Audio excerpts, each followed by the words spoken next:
All right, YouTube, we're live, we're back. You could call this the Yo Elliott Show with your old bro, Elliott Hulse. And so today I got a great show lined up for you guys. It's going to be amazing. I'm going to begin with some lessons on things that most of y'all and most of us and most dudes who are trying to be their strongest self, build muscle, build health, look good, live our most vibrant and vital life, just don't think about, or at least place in a paramount position in the things that we do in our lives. So we're going to talk about foundation principles for getting strong, and it's not what you think. So I got a little lesson for you guys on that here today. Amazing stuff. We'll do some Q&A. I got some questions here from my fellows inside Alpha School. If you haven't joined Alpha School just yet, make sure you join Alpha School by going to alphaschool.ai. Inside, you could also hire me for one-on-one training where I can show you how to implement the things I'm going to talk about here today. And it begins with an assessment, right? Because why do anything if we don't know where we're starting? And then towards the end of the show, I'm going to have a guest, Mike Pantilli.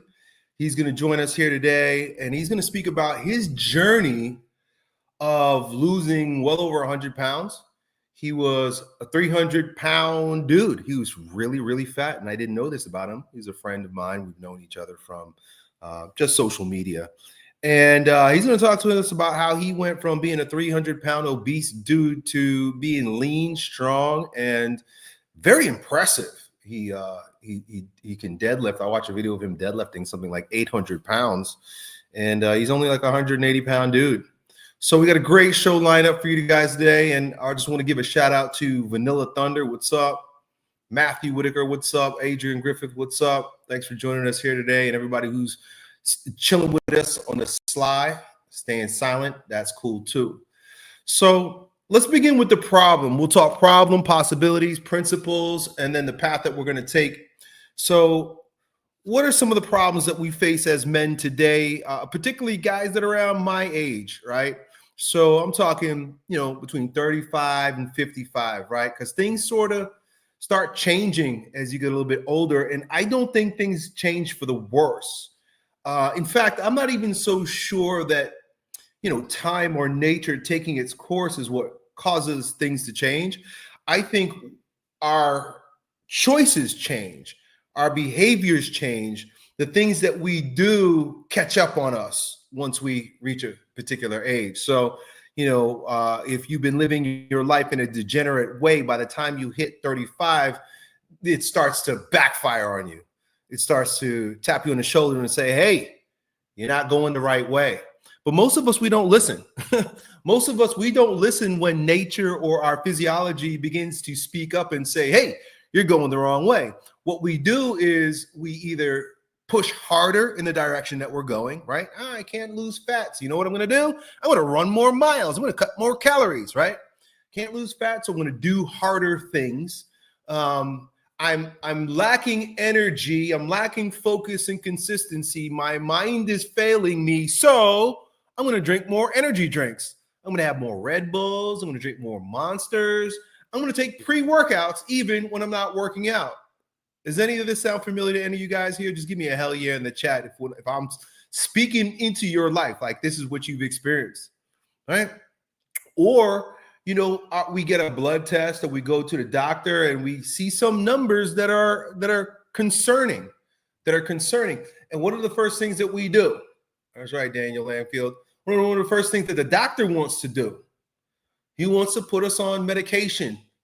He wants to give us shots, right? Like, there's a lot of guys out there right now, young men and men in their middle age and guys that are older too, all taking steroids, HRT, TRT, right? It's sort of like the new thing. Almost you can almost not like really trust anybody on YouTube, especially guys my age, because a lot of them are on the juice. I'm not saying everybody, but a lot of them are on the juice. And even me, I put up a video the other day of me doing some mace swings in my garage the other day with my shirt off, and people are like, oh, Elliott's on the TRT, but I'm not. I've used it before, especially when I was an athlete, and then when I was just being a meathead messing around. But I figured, I can do this naturally. I know how to do this naturally. I know how to be the strongest version of myself by making better choices. So it really has a lot to do with our choices, fellas. It has a lot more to do with our choices than it does the father time. A lot more to do with the choices we're making, the decisions we're making, than just old age. And that's an excuse. Getting older is an excuse. In fact, I know many older guys, like my dad, for example. My dad's in his 70s. And my dad has more energy than guys in their 20s that I know. And it's almost a little scary how much energy my dad has. I was talking about it the other day, how he was here. A lot of you guys know that I moved from St. Petersburg, Florida, where I had Strength Camp Gym, and I moved out to the country around the time of the pandemic. And I've got 42 acres out here in rural Florida. And damn sure I'm not going to take care of it, me and my 3 daughters. My wife is great. She loves working out in the yard and stuff, but it's just too much. And, I'm the only grown man here. My son's 15 and he helps, but he's still a kid. My dad, when he comes out here, he just works from sun up to sundown. The other day, he had a big old chainsaw up on a tall ass ladder, just swiping limbs off the trees in my yard. And like, I have to look at my dad and admire him. Like, man, I'm still learning from that guy. And my dad is a fanatic about his health. He didn't go to school for exercise physiology or health. He doesn't watch a bunch of YouTube videos like we do. My dad does not read books. He didn't do any of these type of things that we think that we need to do in order to like educate ourselves on how to be vibrant and vital into our middle age and so on and so forth. My dad just lives by his nature. My dad grew up in the jungle, so he wasn't influenced by a lot of the, cultural influences that we grew up with in America or in the West. He didn't grow up with junk food. It's so funny because my parents talk about when they grew up, the way they grew up, they only had natural foods. But when the stores came, right, the store started opening up, junk food came into the what would you call it? Like the tribe, like it came into the village, right? Junk food came into the village, and only rich people could buy junk food. It was so funny. My parents were like a little jealous. My mom would tell me stories about how when she was young, they couldn't afford junk food, so they had to eat real food. But that was kind of like seen as like, oh, you must be poor, right? The things like coconut oil, like we spend a whole lot of money on coconut oil and shit like that in our culture. My parents grew up using coconut oil for everything. And when they came to America, they told them that, oh, coconut oil is not bad. It's not good for you, right? Because this was in the 1980s when they was bullshitting us about saturated fat. And so a lot of the things my parents grew up doing naturally, like eating like mostly meat, right? Because it's like, hey, well, you eat what you have, which is the chickens in the yard, right? Chickens in the yard and like eggs and things like that, fish and things like that. They were told when they came to America, oh, no, don't eat that stuff anymore. You're in America, you get to eat like wealthy people eat, which is packaged food, processed foods. It's so funny. But now things are coming full circle and we pay extra. Now you have to be rich, you have to be wealthy, you have to make money to buy healthy food. So in America, poor people drink soda, right? Or drink pop if you're from the Midwest, right? Wealthy people, they buy water filters. They buy expensive water in water filters and specialized water. So anyway, my dad, he kind of like just letting you guys know, I'm just doing a little monologue here before I get into the content for today. 7 foundation principles for vibrant, vital strength and health into our middle age as men. And this is for everybody. But I'm a middle-aged dude, so I like talking to me. So if you're middle-aged, cool. If not, this is going to help you too. Just doing a little monologue beforehand. My dad, he just tapped into his instinct. And when he came here and they tried to like tell him like, you need to eat these kinds of foods, he couldn't do it. He was like, no, that doesn't feel right. That doesn't taste right. It doesn't look right. My dad is prejudiced about the way foods look. He's a little weird even that way. Like he'll look at a food and be like, nah, I ain't eating that. He'll just look at it. And I grew up in America. I grew up eating McDonald's, right? I grew up eating junk food. We had a lot more healthy foods in my home because my parents cook, and my old aunt lived with us and she cooked. So I had a lot of that like traditional food from our country. But I grew up eating French fries. And so funny, my dad and my aunt who lived with us, when they smelt the French fries, they would smell the French fries that we would bring into the house. My dad will have to open up the windows. He don't like the smell. He don't like the way that smells. I never understood that. I didn't get that. I was like, man, this is the greatest things ever. But that was a condition. Now that I'm older and I haven't eaten McDonald's French fries in forever, when I drive by a McDonald's, that smell disgusts me. I like want to vomit when I smell it, because the more you are conditioned to that shit, the more your brain thinks that it's actually good for you, that it tastes good. The more distance you create from it, the more you actually tap into your physiology, and your body tells you, no, that shit is horrible. So here we are, men in our 30s, men in our 40s, men in our 50s. And of course, we want to tackle life. We want to dominate life. We want to have energy. We want to have vitality. We want to have boners in the morning and lift barbells at night, right? We want to have it all. And if you're watching me, you know that it all comes from having a strong, vibrant, vital game piece. Your body is your game piece. A lot of times we're trying to play the game out there. This is not you guys. You guys know this stuff. That's why you're here. But a lot of people, a lot of men, they try to play the game out there, and they fail playing the game because the game piece is all messed up. That's like trying to show up at a drag race, right? Drag racing, or like, Grand Prix in your Prius. It's like, you're not going to win that race with that type of car that you have. It's not, you got to make that car more powerful.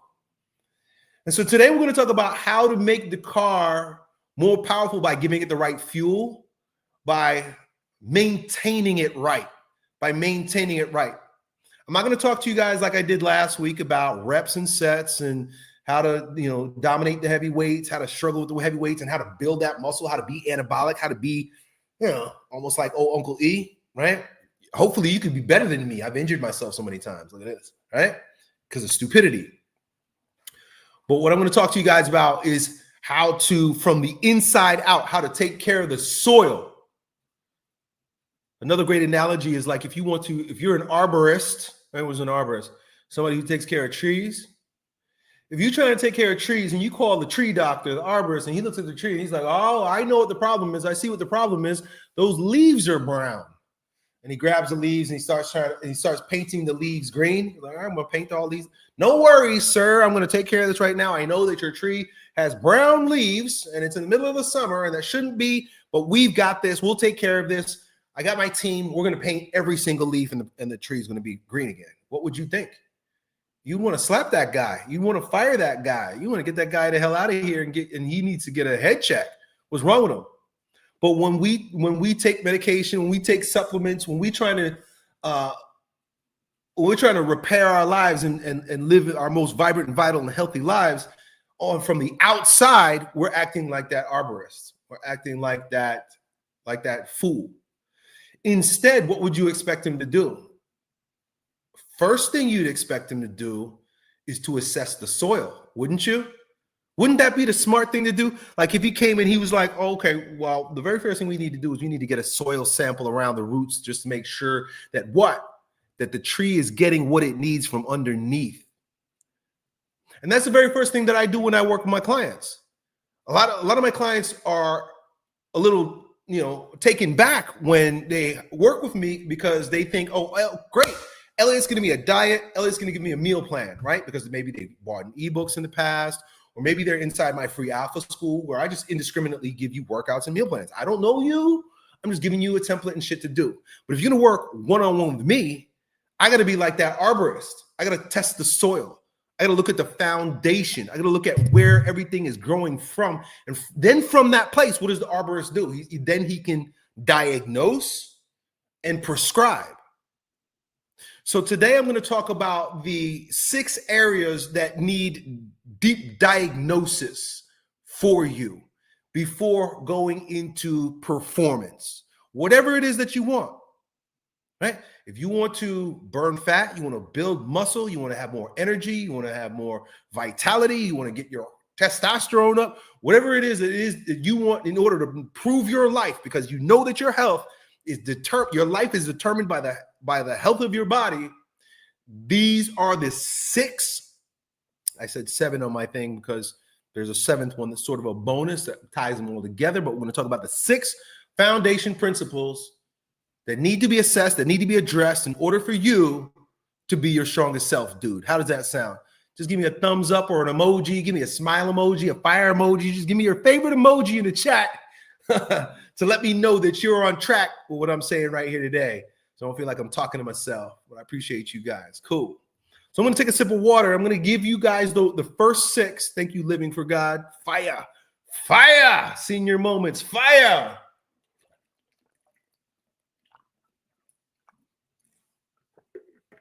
Jay Rich Project. What's up, man? I think I saw you. I think you commented one of my videos earlier. Very cool. We're blessed to have you here. Blessed to have all you guys here.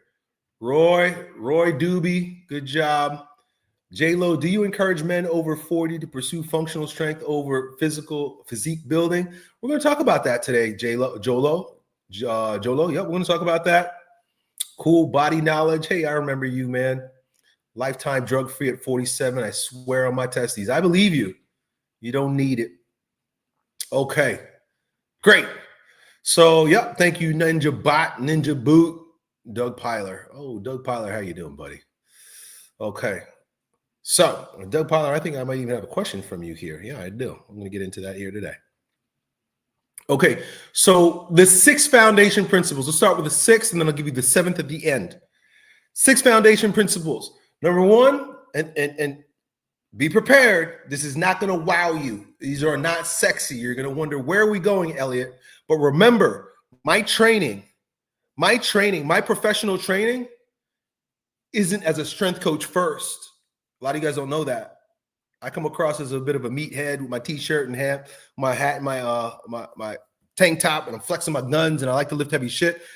Of course, I was an athlete growing up. My professional training is as a holistic health practitioner working under Paul Chek.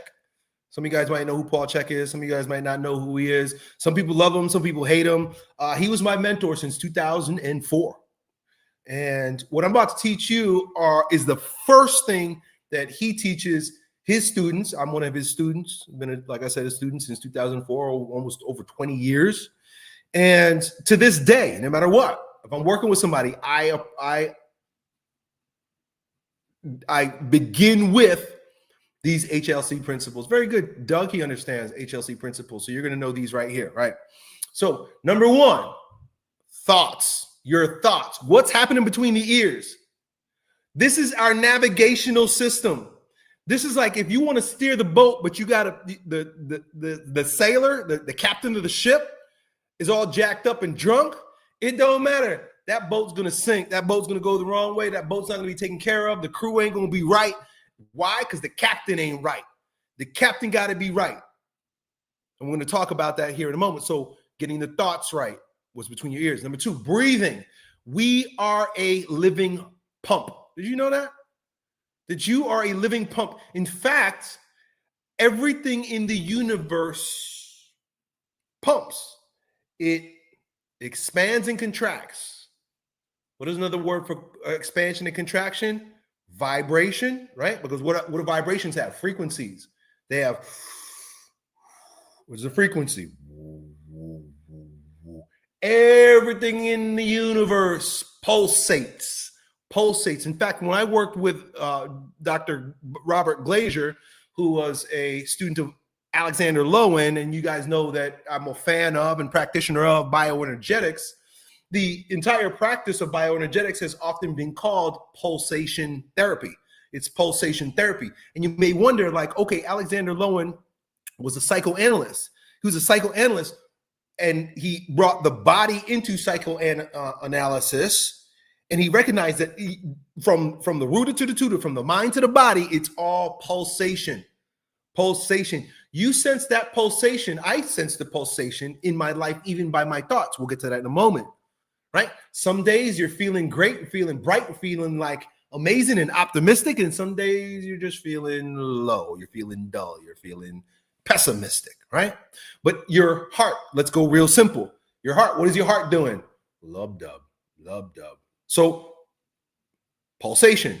Now, what is the main pulsation that keeps you alive based on choice? It's sort of a choice, but it sort of happens to us.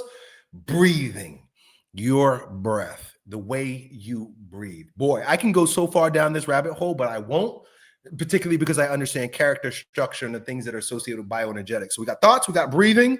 Whoo, I'm already ranting. Hydration, water, how you drink. I don't drink plain water. I haven't drank plain water in over 20 years. Because like I said, I've been a student of Paul Chek. I've been a Chek practitioner all that time. I don't drink plain water. I drink what one of my friends, Cole Robinson, the term he coined was snake juice. I've been drinking snake juice for a long time, long time. If you're drinking plain water, if you're drinking tap water, if you're drinking water that's void of micro minerals and micronutrients, really minerals, like what is that water? What do they call it? Distilled water. You are taking away from yourself. You're taking away from your body. You're diluting the good shit in your body. Did you know? It was funny. I was watching I don't know, it was a documentary or a video or something like that. But when studied, some of the healthiest people in the world come from the poorest regions of the world for this study. And what made these people so poor, generally speaking, was that they lived the furthest away from the ocean. The further away you were from the ocean, the less rich marine life you had access to, right? Well, you would think that like God would make all human beings just live on the coast everywhere, but that wasn't true. There are a lot of people that live inland, and a lot of people, whenever human beings live inland, they always gravitate to not the top of the highest mountain, but somewhere that water can trickle down. And they always drank like what was referred to as like a milky water. A milky water. What is a milky water? A milky water is a water that has been filtered through so many caverns that it's almost white with minerals. And this made these people very strong, very powerful, very clever, very smart, very vibrant and vital, because they're drinking water that fulfills their micronutrient needs, their mineral needs, like I do when I put what I'm going to tell you inside my water. We'll talk about the problems, possibilities, and the principles of each one of these, but we're just going through. So we got thoughts, breathing, hydration, food. You are what you eat. You are what you eat. You are what you eat. And I think this is where maybe we take for granted more than anything food. And I think it's because we're obese. Our society's obese. So we know it has something to do with something. And most of the time it has something to do with the food. Unfortunately, we have been lied to about our food for at least the past 2 generations. Man, and it's been devastating. When I say 2 generations, at least the past 4 generations. Sorry. At least since like the early 1900s, when Weston A. Price did his study on indigenous tribes and realized we've been duped by eating a lot of the processed foods that we were eating, white man foods, he called them, that my parents thought were gold that only Americans ate, right? Because you got to spend a lot more money on that processed food, especially if you live in the jungle, you could just pick from the tree, right? Those poor people just picking from trees and eating what's in their backyard, right? Kind of makes you think twice about what you're putting in your body. But once again, I learned this stuff 20 years ago. It's interesting to see how this stuff is almost becoming mainstream, or is it, right? Like I just kind of live in a bubble also too. But I go on Instagram and I look at the memes. I'm like, wow, these guys, they're figuring shit out that my mentor was telling me 20 years ago. So it's cool. Food, we can go down that rabbit hole and there's a lot to discover there. Then there's movement, exercise. Most of you guys are here because you are exercisers or you want to get into exercise. And you watched me do all kinds of things like flipping tires and lifting up stones, but you've also heard me talk in terms of corrective exercise. You've heard me talk in terms of posture. You've heard me talk in terms of the inner unit and building your core strength. You've heard me talk about all kinds of things that you're not going to hear your average meathead talk about in terms of exercise, because of what I understand about these principles and what I'm going to teach you here today. And each one of these principles could be a book unto itself. It could be a course unto itself. Of course, it could be a live stream unto itself, but I'm going to gloss over all these here for you guys here today so that you can kind of take home something to chew on and make some better decisions in your life. And then finally, number 6 is sleep, right? I actually just listened to a Paul Chek lecture on sleep yesterday, and it is incredible how the circadian rhythm affects our hormones. It affects our mindset. It affects the choices that we make when we eat. It affects how your body responds to carbohydrates and to fats and to all kinds of things. Sleep it has generally been one of the most underrated aspects of our physiology. And it has everything to do with the turn of the century when we started using electric light bulbs. For eons, since the dawn of man, we lived in concert with the rhythms of nature. The circadian rhythm is dictated by the sun and by the seasons. But once we got the electric light bulb, we end up now staying up with these blue lights all night long. You'll be shocked at how many people simply cannot sleep. They need to take a pill so that they can go to sleep at night. Do you think that was the case 100 years ago, 200 years ago? No, that wasn't the case 200 years ago. In fact, if you go camping, like I like to go camping with my family, I think go camping with my son, we'll go camping sometimes, you'll find that you naturally just start getting tired when the sun goes down if you don't flip those lights on. Now, there's a campfire, but the campfire is a different kind of light. It's definitely more of a red light. It's not that same blue light that comes to our screens, that comes through the television, and that comes from the lights that we turn on. These lights are very toxic and horrible for the body. They can damage the eye and they damage the brain, right? So those are your 6 foundation principles, and they all culminate in the 7th I'll talk to you about at the end. So thoughts, breathing, hydration, food, exercise, sleep. Let's begin. Thoughts, problem. 60,000 to 75,000 thoughts per day is what's estimated by various studies we have as human beings, as Americans, as Western people. 60 to 75,000 thoughts.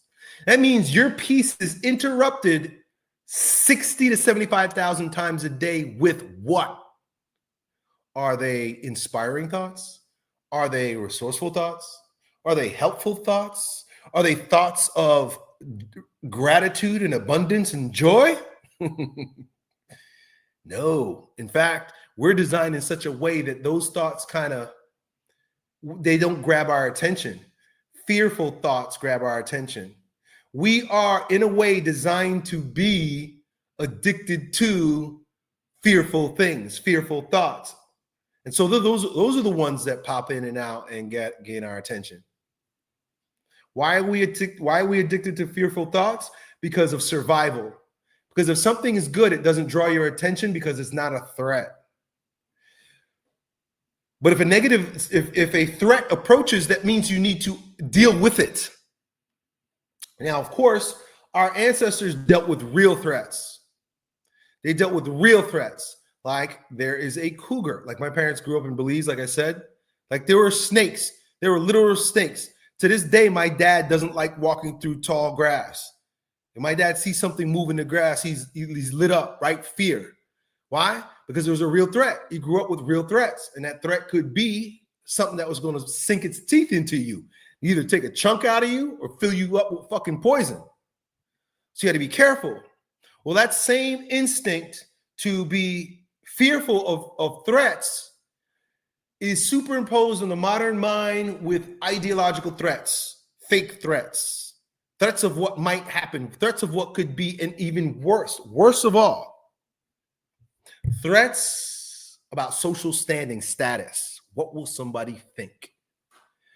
Your body responds to your thoughts about someone's judgment about you in the same way that it responds to the fact that there's a snake about to bite you. Your body can't tell the difference. So these thoughts that we're bombarded with 60,000 times a day are wreaking havoc on your health. That's why there's so much depression. That's why there's so much anxiety. That's why there's so much confusion. Fellas, tell me if you're anything like me. Give me a thumbs up in the chat. Give me an emoji in the chat. Whatever it is that give me in the chat, just give me a hell yeah if you understand. Because this is something I've dealt with. I can imagine you've dealt with as well. Thoughts, intrusive thoughts that destroy your peace and wreck your health, that leave you unable to perform the best way you can in the gym, perform the best way you can at work, perform the best way you can in the bedroom, perform the best way that you can. Like, how many times have we gotten in our own way with our thoughts? How about this one? Give me a thumbs up on this one. How many times have you just not known what to do with your life because you've got a lack of clarity? Dare I say that most of our lack of clarity, most of our lack of purpose, most of our lack of knowing what to do with our lives has everything to do with the intrusion of options. Way too many options. And fellas, I grew up, I'm a Gen Xer. I know there are some of you guys here that are a little bit younger than me. There's some of you guys that are here a little bit older than me. I grew up with one TV in the fucking house. One TV in the house, and we all watched the same TV. Me and my whole family. Now, I'm not saying that the TV was good, but there was one of them, and it was predictable what we were all going to see. We knew what we were going to see. I have literally gotten more confused and stupid. I'm telling you, I'm stupid. I'm stupid. I felt myself get more stupid in 2004. I'm sorry, was it 2014? It was around 2012. That's how stupid I am. I can't even remember. Around 2012, I think it was, I got my first smartphone. It's so funny that we call these things smartphones because they literally make you dumb. And you know how they make you dumb? Not because of the plethora of information that's in there itself. It's not the context itself that makes you dumb. Because when you talk to a 15-year-old today, he's got way more information than a 15-year-old from 50 years ago. My kids know a hell of a lot more stuff than I did when I was their age. I wasn't exposed to nearly as much stuff as they are. It's not the content that's the problem. It's the context that's the problem. The way the content is accessible, is accessed, that makes us fucking crazy. Constant bombardment of options and opportunities and opinions from 360 degrees makes you crazy. It makes me crazy. Like, we don't know what to believe anymore. Is cholesterol good? Is cholesterol bad? How about this one? I just check this out. This is the funniest thing because I just recognized this the other day. Cold showers, cold baths. It was all the rage about 10 years ago. All the rage. Wim Hof, cold showers, ice baths. Everybody was talking about it. Man, this is the greatest thing ever. Look out. It's like a miracle. Nobody ever talked about it ever before. It was like a weird thing. It came out and then it was a miracle. Everybody's doing it. All the entrepreneurs are waking up every morning and they're doing cold showers. All the millennials are waking up. All the Gen Xers, Gen Zers, all the sick people, healthy people, women, fat people, healthy people. Everybody's doing it. You got to do it. You got to get one. All the influencers are talking about cold showers, right? It became a thing that was so much, it almost became sickening at a certain point. It was like, and I'm kind of one of these guys where, like, if I see everybody doing it, I start, in my mind, I'm like, fuck everybody, right? It pisses me off because I start to get irritated. That's just me. I'm just a weirdo. But most recently, I've been just, scrolling through my YouTube, and I've seen at least 5 videos where these so-called experts are like, we were wrong. We were wrong about cold showers. We were wrong about ice baths. We've changed our mind. Fasting is another one. I started fasting for spiritual reasons many years ago. Then it started becoming a trend, right? I was kind of on the cutting edge a little bit when I started fasting in 2019. Then it became a fucking trend. You got all these guys in it from intermittent fasting, which kind of got its start with Lean Gains. He was the first one to kind of bring it into the bodybuilding world around 2009, I think, right? Him and Brad Pilon, Eat Stop Eat. Like I remember around that long. And then it just went like viral. Everybody's fasting. Fast.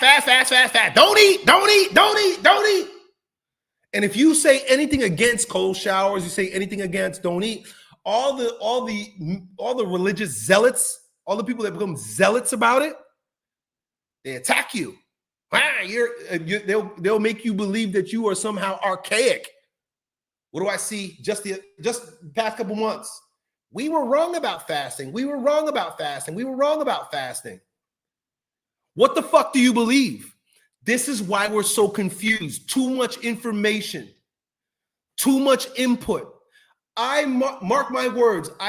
Today I'm saying, I'm going to die on this hill, that the next trend is going to be no information. I don't want information. I don't want any ideas. I don't want help. I don't want anybody to tell me anything. I don't want to know shit. That's kind of where I'm at right now in my life. I don't fucking want to know anything. I don't want to know anything. I'd rather be at peace and be wrong. Because being, like, you ever hear happy as a pig in shit? I'd rather be a happy pig in shit than to be a confused human being who's stressed the fuck out with cortisol to the eyeballs. Right? What would you rather? The joy of a pig wallowing in his own filth? I mean, that pig is happy. Or to be a awakened and wise human being who needs to take pills because he's so freaked out by all the shit that he fucking knows. I don't know.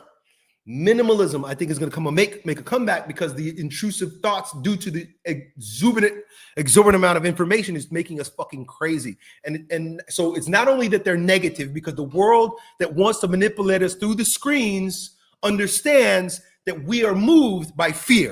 There's got to be fear. People, and this is just human nature, so they understand this, right? And I say they, I mean we understand this, because if you look at, like, go through YouTube, this is why they keep contradicting themselves. If you watch on YouTube videos, they're all designed to make you have FOMO. Oh, right? So if I had been doing cold showers or fasting, and now I see a video that has, there's new scientific research that says fasting is bad for you, I'm a fear now. I'm scared. What is that going to do? It's going to make me fucking click. It's going to make me click. I have a habit of just scrolling YouTube, but I don't click a fucking thing, because the minute I click, it means, like, I start getting anxiety. I like to kind of know what people are talking about. I don't go on Instagram, or I do, but I try to stay. That one like makes me sick more than anything. I go on YouTube and I don't watch the videos. I just look at the thumbnails to see what people are talking about. But once again, it's just, even books. I got rid of so many damn books. Why? Because of confusion. I think that the brain has become our master instead of our servant. And so these thoughts, fellas, that's why meditation is also a good idea. Meditation, contemplation, and focus. Simplify. If you want to have a good life, simplify. Me, I've been simplifying my business. I've been simplifying my life. I've been just getting rid of shit. The wiser I get, the more I get rid of shit.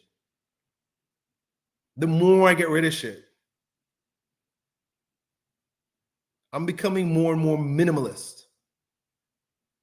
Notice I wear the same shit every day. Felix is asking me, do I recommend any kind of meditation in particular? No. There's all kinds of meditations and they're all great, but simply by stopping the incessant monkey mind. Anything that gets the monkey mind to stop, is good.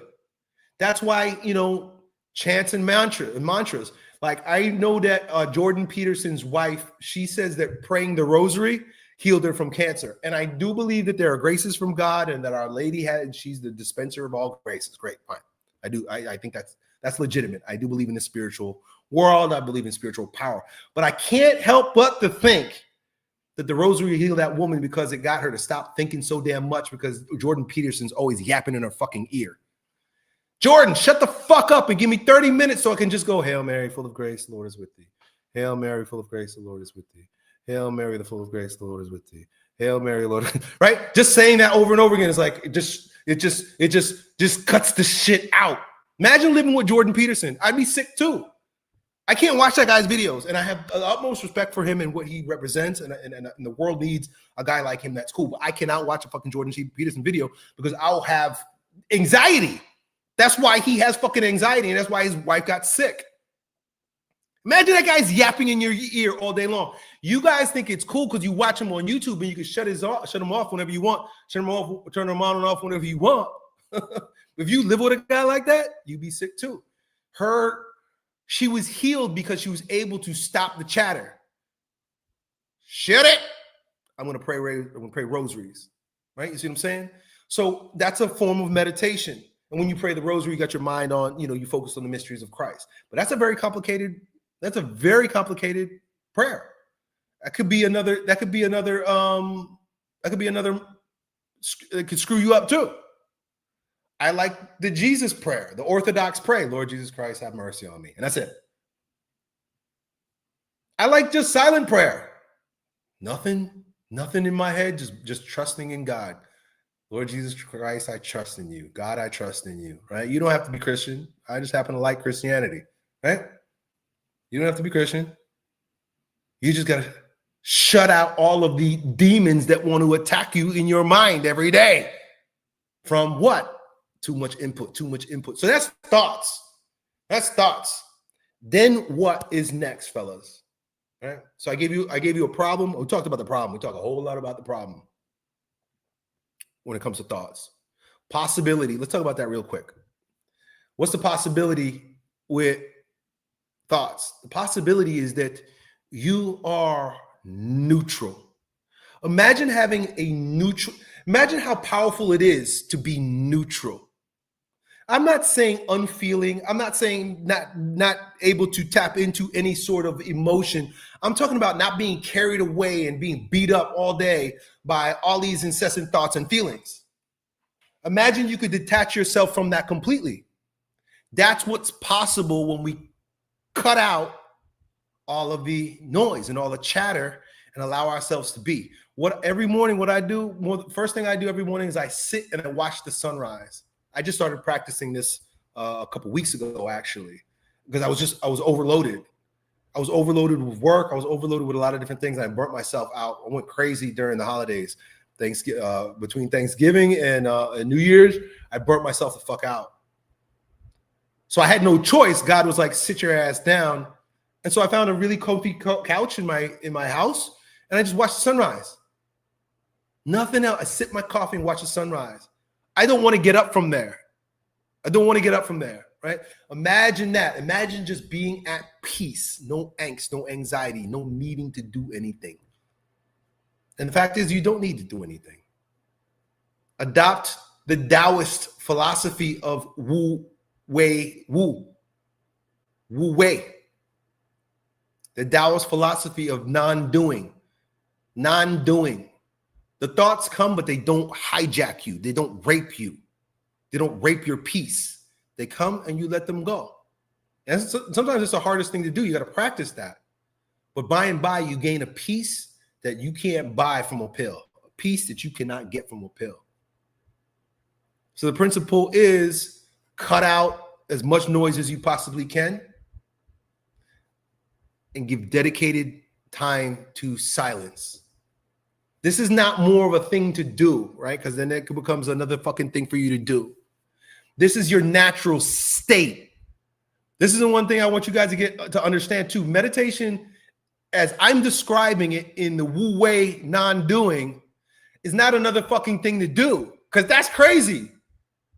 Yo, Elliot, you making me crazy now. I got to do how many minutes of meditation? How do I have to do this meditation? What kind of meditation? What time do I do my meditation? What's the best meditation, right? And then that's another fucking ego trip. That's another thing to do. That make you crazy, dude. It's a way of being. It's a way of discharging. It's a way of getting rid of shit. You could live your life that way. You could live your life that way. God is steering me in that direction against my own will, but I have no choice but to let him take the wheel, because that's how much of an egotistical bastard I am. Then now I'm just like, anything that comes to me, I have to test it in the heart. And I'm like, yo, should I go do that? Because I'm an action taker. Should I go do that? Should I go do that? And if it doesn't resonate with the heart instantly, I'm like, no, just wait. This is the way. This is the way. Way.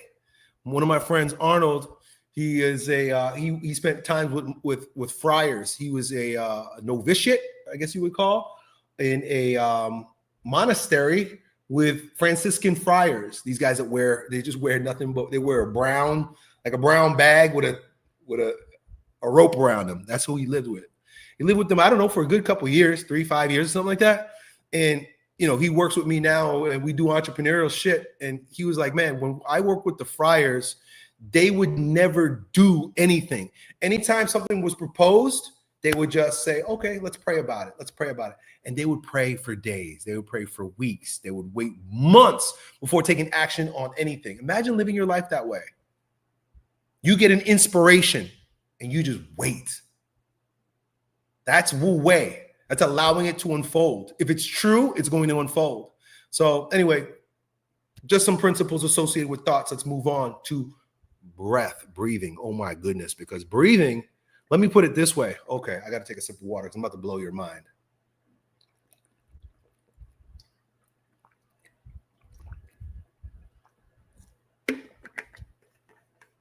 Breathing. This is a beautiful transition from thoughts to breathing, because your thoughts affect your breathing. We're an open system as a human being. What an open system means is that we're affected by our environment. And of course, we've got a lot of intrusive thoughts, and our physiology is affected by those thoughts. I talked about the hormones, but the hormones are actually predicated on how you respond to those thoughts. And the first shift in your physiology associated with unresourceful thoughts is your breathing, the way you breathe. The way, now you know this is true, is because, once again, we're designed to respond to fear. We're designed to respond very powerfully to fear, more so than pleasure or joy, like I said before, because it was a part of surviving in our environment. Fear means, for the most part, trying to avoid the things that's trying to catch you, trying to avoid the devastating thing that's about to happen to you, and self-preservation. I remember when I was a kid and we were playing games. We would play hide and seek. We play hide and seek.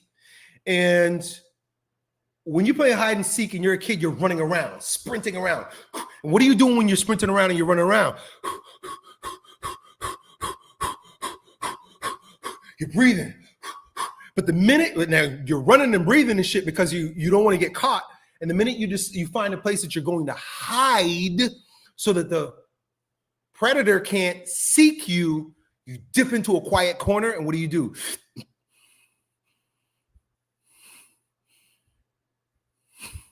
You stifle the breath.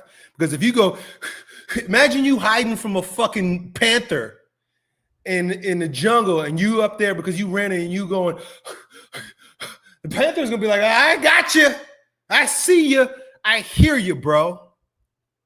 So that's how I remember, that's how I understood that my body is responding to my fear based on stifling my breathing. Because when I was a kid and I was playing hide and seek, I was afraid to get caught. I won't get caught, I get tagged and I'll be it. I don't want to fucking be it. So I stopped breathing. But that happens at a much more subtle level, and it happens when we're much more susceptible and pliable and vulnerable as babies, as children. You could just take a baby, and watch this, because I'm about to show you, this is all going to come full circle into movement. I'm going to go from thoughts, breathing to movement. right? I think that's the better way it should go because breathing is a form of movement. You go up to a baby. You go up to a baby, right? And the baby's just playing and he's okay. And you go, ha! In the baby's face. The baby's going to go,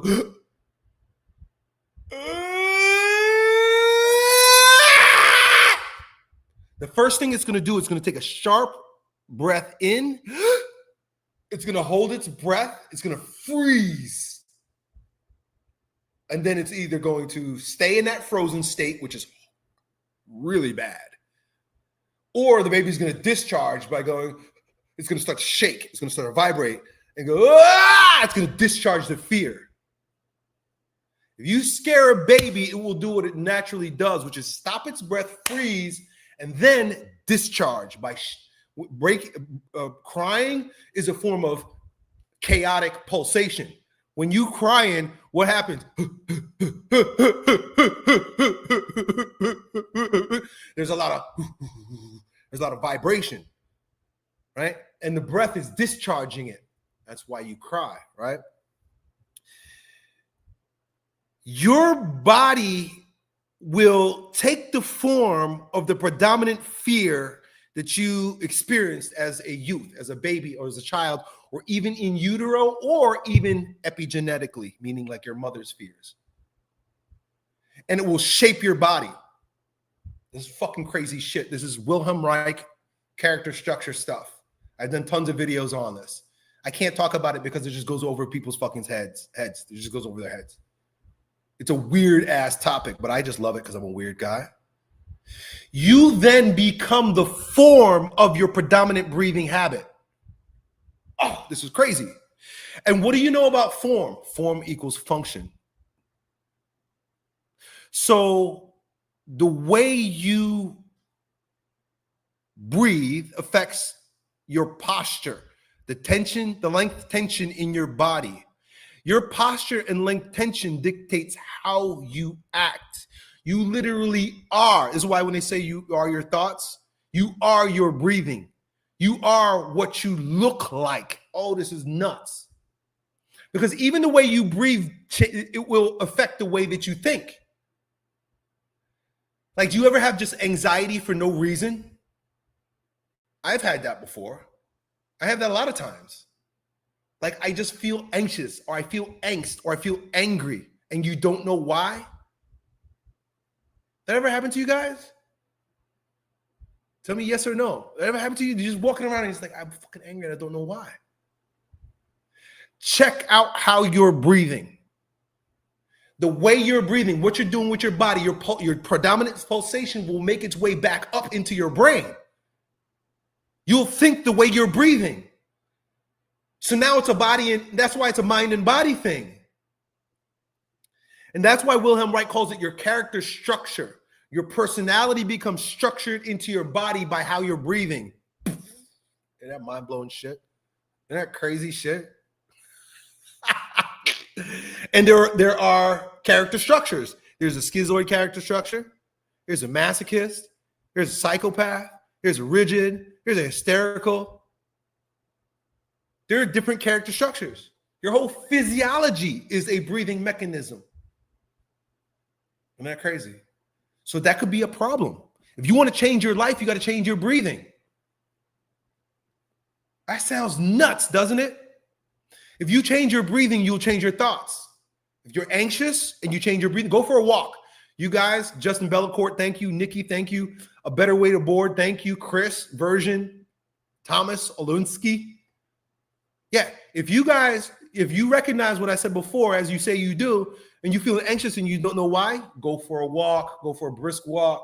Go for a brisk walk. Don't listen to anything. Don't think about anything. Just go. I like to do a brisk walk. And because I don't wear sunglasses, that's a whole different story about shit. I go out, I walk my dog. Sometimes I'll walk by myself. I don't know about you, but this is what works for me. I walk with my eyes down. I keep a hat on so I can keep the sun out of my eyes, and I walk with my eyes down, and I just focus on the ground in front of me, and I just breathe, and I look at the ground in front of me as I walk. Transforms my entire being. Nick Tronson, Holy Spirit equals holy breath. That's right. That's right. Didn't Jesus breathe on them when he came and met them in the upper room during Pentecost? Jesus pops up and goes, right? What is he saying? What is Jesus doing when he does that?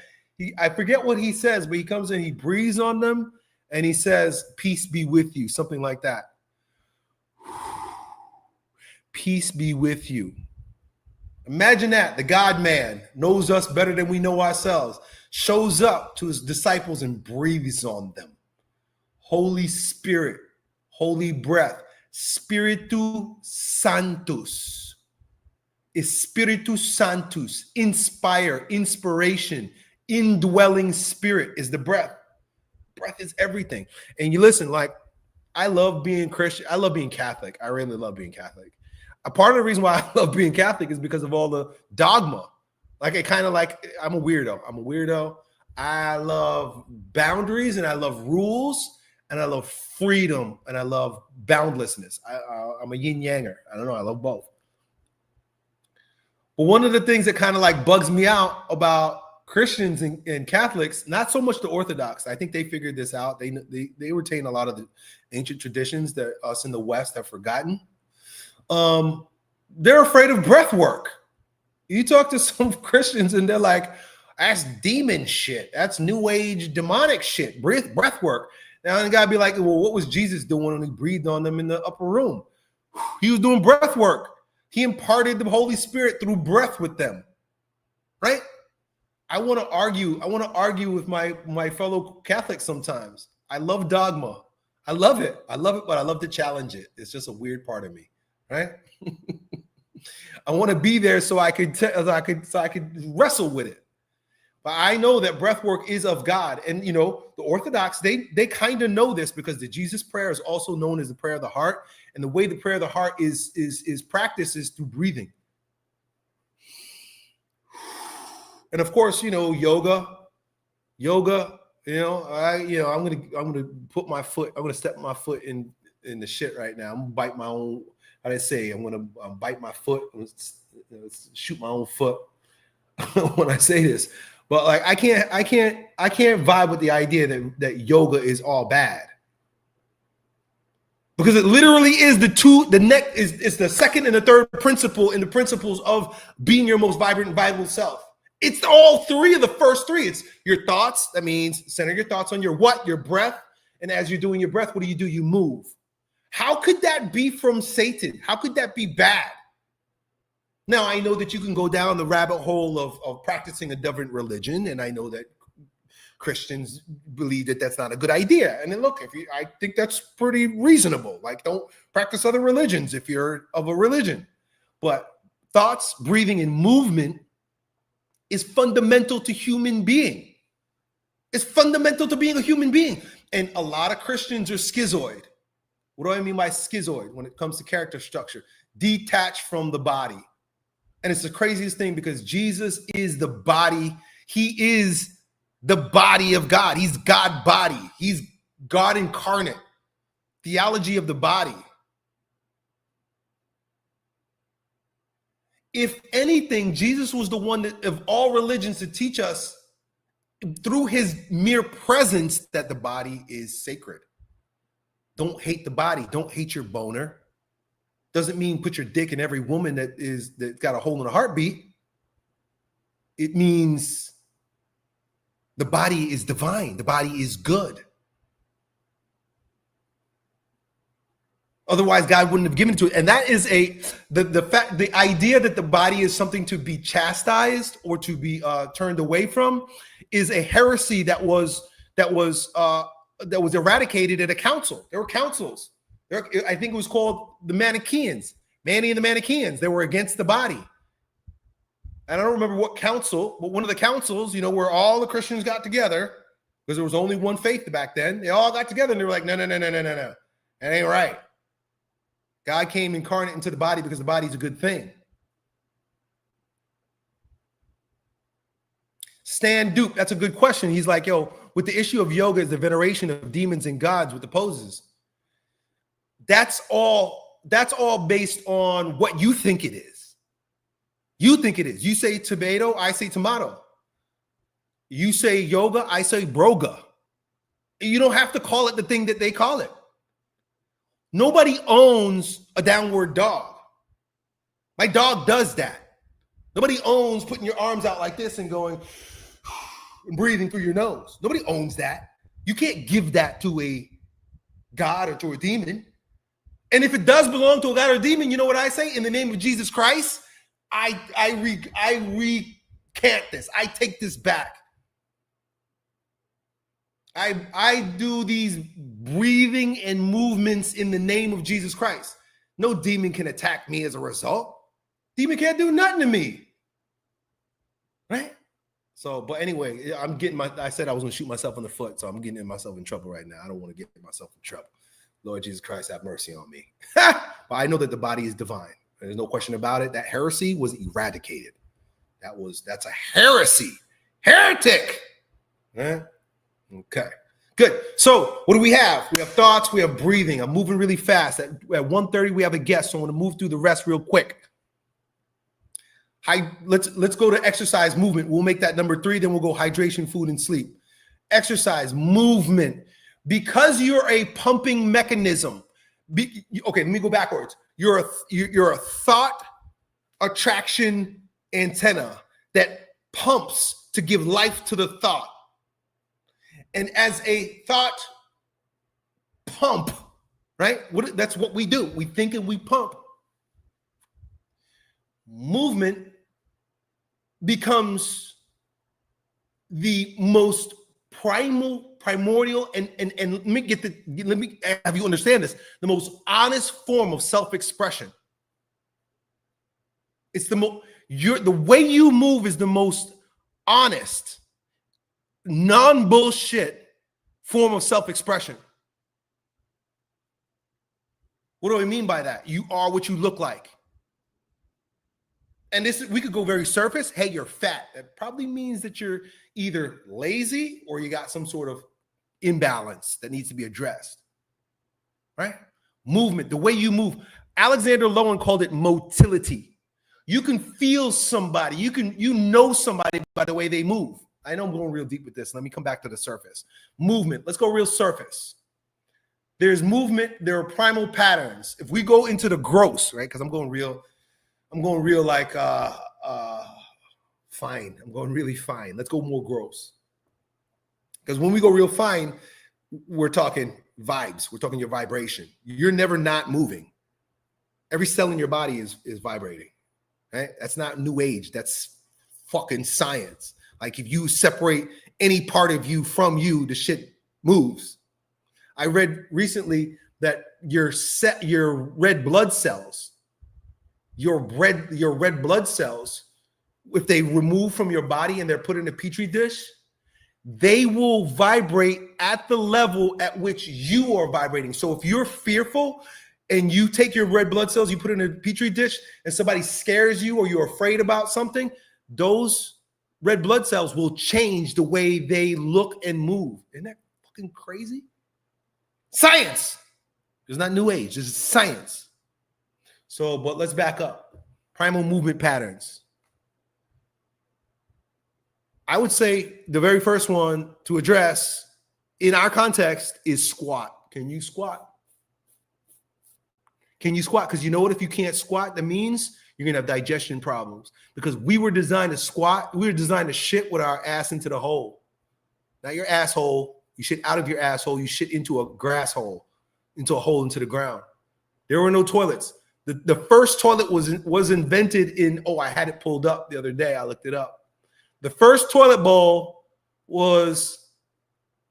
really started becoming popular in the 19th century. But 1596, the first English courtier invented the first flushable toilet for Queen Elizabeth. Unless you were Queen Elizabeth I, it featured a bowl and a cistern, but it was not widely adopted. Unless you were Queen Elizabeth in 1596, you did not use a toilet. 1596 wasn't that long ago. We were talking about Christianity a minute ago. Martin Luther split from the church in 14 something, like 100 years before that. You believe that? 1596 is the first recorded toilet bowl. If you can't squat, that's a basic primal movement. You are a dysfunctional human being. You can't squat ass to grass. You're a dysfunctional human being. If you can't squat, how many of us can't squat? It's tough. It's tough to squat because we sit in chairs all day, like I'm sitting right now. What does that do? It makes our glutes tight and weak, makes our hip flexors short and weak, makes the core short and weak. We got dysfunctional pelvic floors, dysfunctional abdominal walls, all kinds of fucking problems because we can't squat. Bend. People can't even fucking bend. And I'm not talking about hinging. I don't know, man. I'm a little like, again, like I'm a free thinker, right? A lot of the people a lot of times we talking about bend and we think about like hinging at the hip, like a deadlift. But I think we also suffer from not being able to round our back and like touch our toes. I think that's the most primal form of bending. I'm not talking about deadlifting. I don't think primal man deadlifted rocks up when he was building homes and huts. Think about it. Imagine that. Imagine like primordial man was like doing a corrective deadlift in order to pick up a heavy stone. You know how I know that's not true? Because as a strong man, you got to pick up stones. I pick up stones. You know how I pick up stones? When I pick up stones with my heart, strong man, like this. That's how I pick up stones. You try to pick up an Atlas stone. You try to pick up an Atlas stone with a flat back. Good fucking luck. It ain't gonna do it. It ain't gonna do it. You gotta round your back. And the best thing to do is to have your ass up in the air. You know how long the chiropractors have been telling us don't do that? More bullshit, more information, more stuff to confuse us. You got to be able to bend over and pick shit up, not hinge, bend, fold over. You got to be able to do that. Can't touch the ground with your hands, you might have a problem. Squat, bend, push, right? And when I say push, of course, you know, we think push-ups, we think push-ups, we think overhead pressing. A lot of guys can't overhead press. A lot of times our shoulders are so jacked up. A lot of times because our thoracic spine is so rigid, people can't even put their hands over their head without going like this. Most people, because I've trained so many people in my life, especially as you get older, cannot put their hands over their head. It's like this. They're like this. I can't do it. You know what they do? You know what the orthopedics say? Oh, pressing over your head is a bad idea. Don't do behind the neck presses. Don't do behind the neck presses. You're right. If you got a rigid thoracic spine due to poor posture, you got to be able to push, pull. You got to be able to pull. Right? That's another one. Pull, using your biceps, using your back. Push, pull, twist. Twist and gait. So gait is walking, right? And did you know that our walk, I'm going to put these two together, twist and walk. I had to learn this because of injuries. I tore my Achilles tendon. Did you know that walking is actually a twisting movement? Your spine is like a spinal engine. It's a twisting engine that you twist when you walk. The right way to walk, I'm not talking about, you know, the flamboyant Lou Paul walk. What was it name? RuPaul walk? I'm talking about the way human beings are actually designed to walk. And a lot of us, we walk like fucking RoboCop. We walk on our legs rather than with our legs. You know what I'm talking about? Walking on your legs rather than with your legs. We're designed to twist when we walk. Down from your foot all the way up through. We're supposed to, your gait is like this. This is a proper way to walk. This hip rotates forward and this shoulder rotates forward. As my right hip goes, then my left hip goes, right? And there's also there's a movement, there's a rotation at the shoulders and the hips also. And then there's a rotation down at the foot too. As you take a step, your lower leg should rotate in. There should be an internal rotation, a medial rotation at the knee with each step, boom. And then as you come out of that foot, you spring up out of it in the knee and the lower leg is supposed to rotate out. So walking is a whole bunch of rotating. It's a whole bunch of rotating, right? You can walk, you do the Michael Jackson walk. You can walk like, you know, smooth jazz dude, right? Walking like that, right? Walking, twisting, shout. Walking is a twist, and transverse, and so that's the last two. Twisting is also a primal pattern.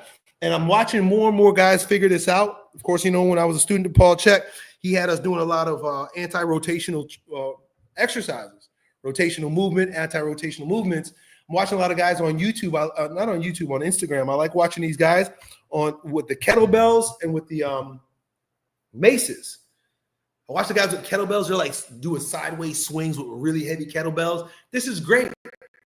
Anytime you throw, right? Anytime you throw, there's a twist, right? That's what it is, twist. But when you walk, there's a twist. There's a twist. And that, I think, is probably the most dysfunctional of all of our primal movement patterns. Of course, squatting, well, they're all fucking dysfunctional. Squatting is dysfunctional, bending is dysfunctional, push-pull, kind of neutral. Gait is all screwed up because twist is screwed up. The spine doesn't rotate the way it's supposed to rotate on it's an axis. It rotates on an axis. It does this. Opposite.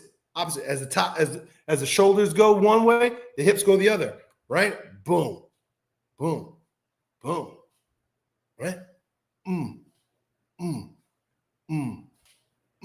That feels good. I do a lot of that with my warm-ups in the morning. I do a lot of twisting.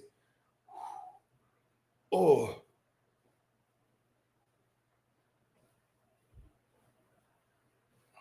There you go.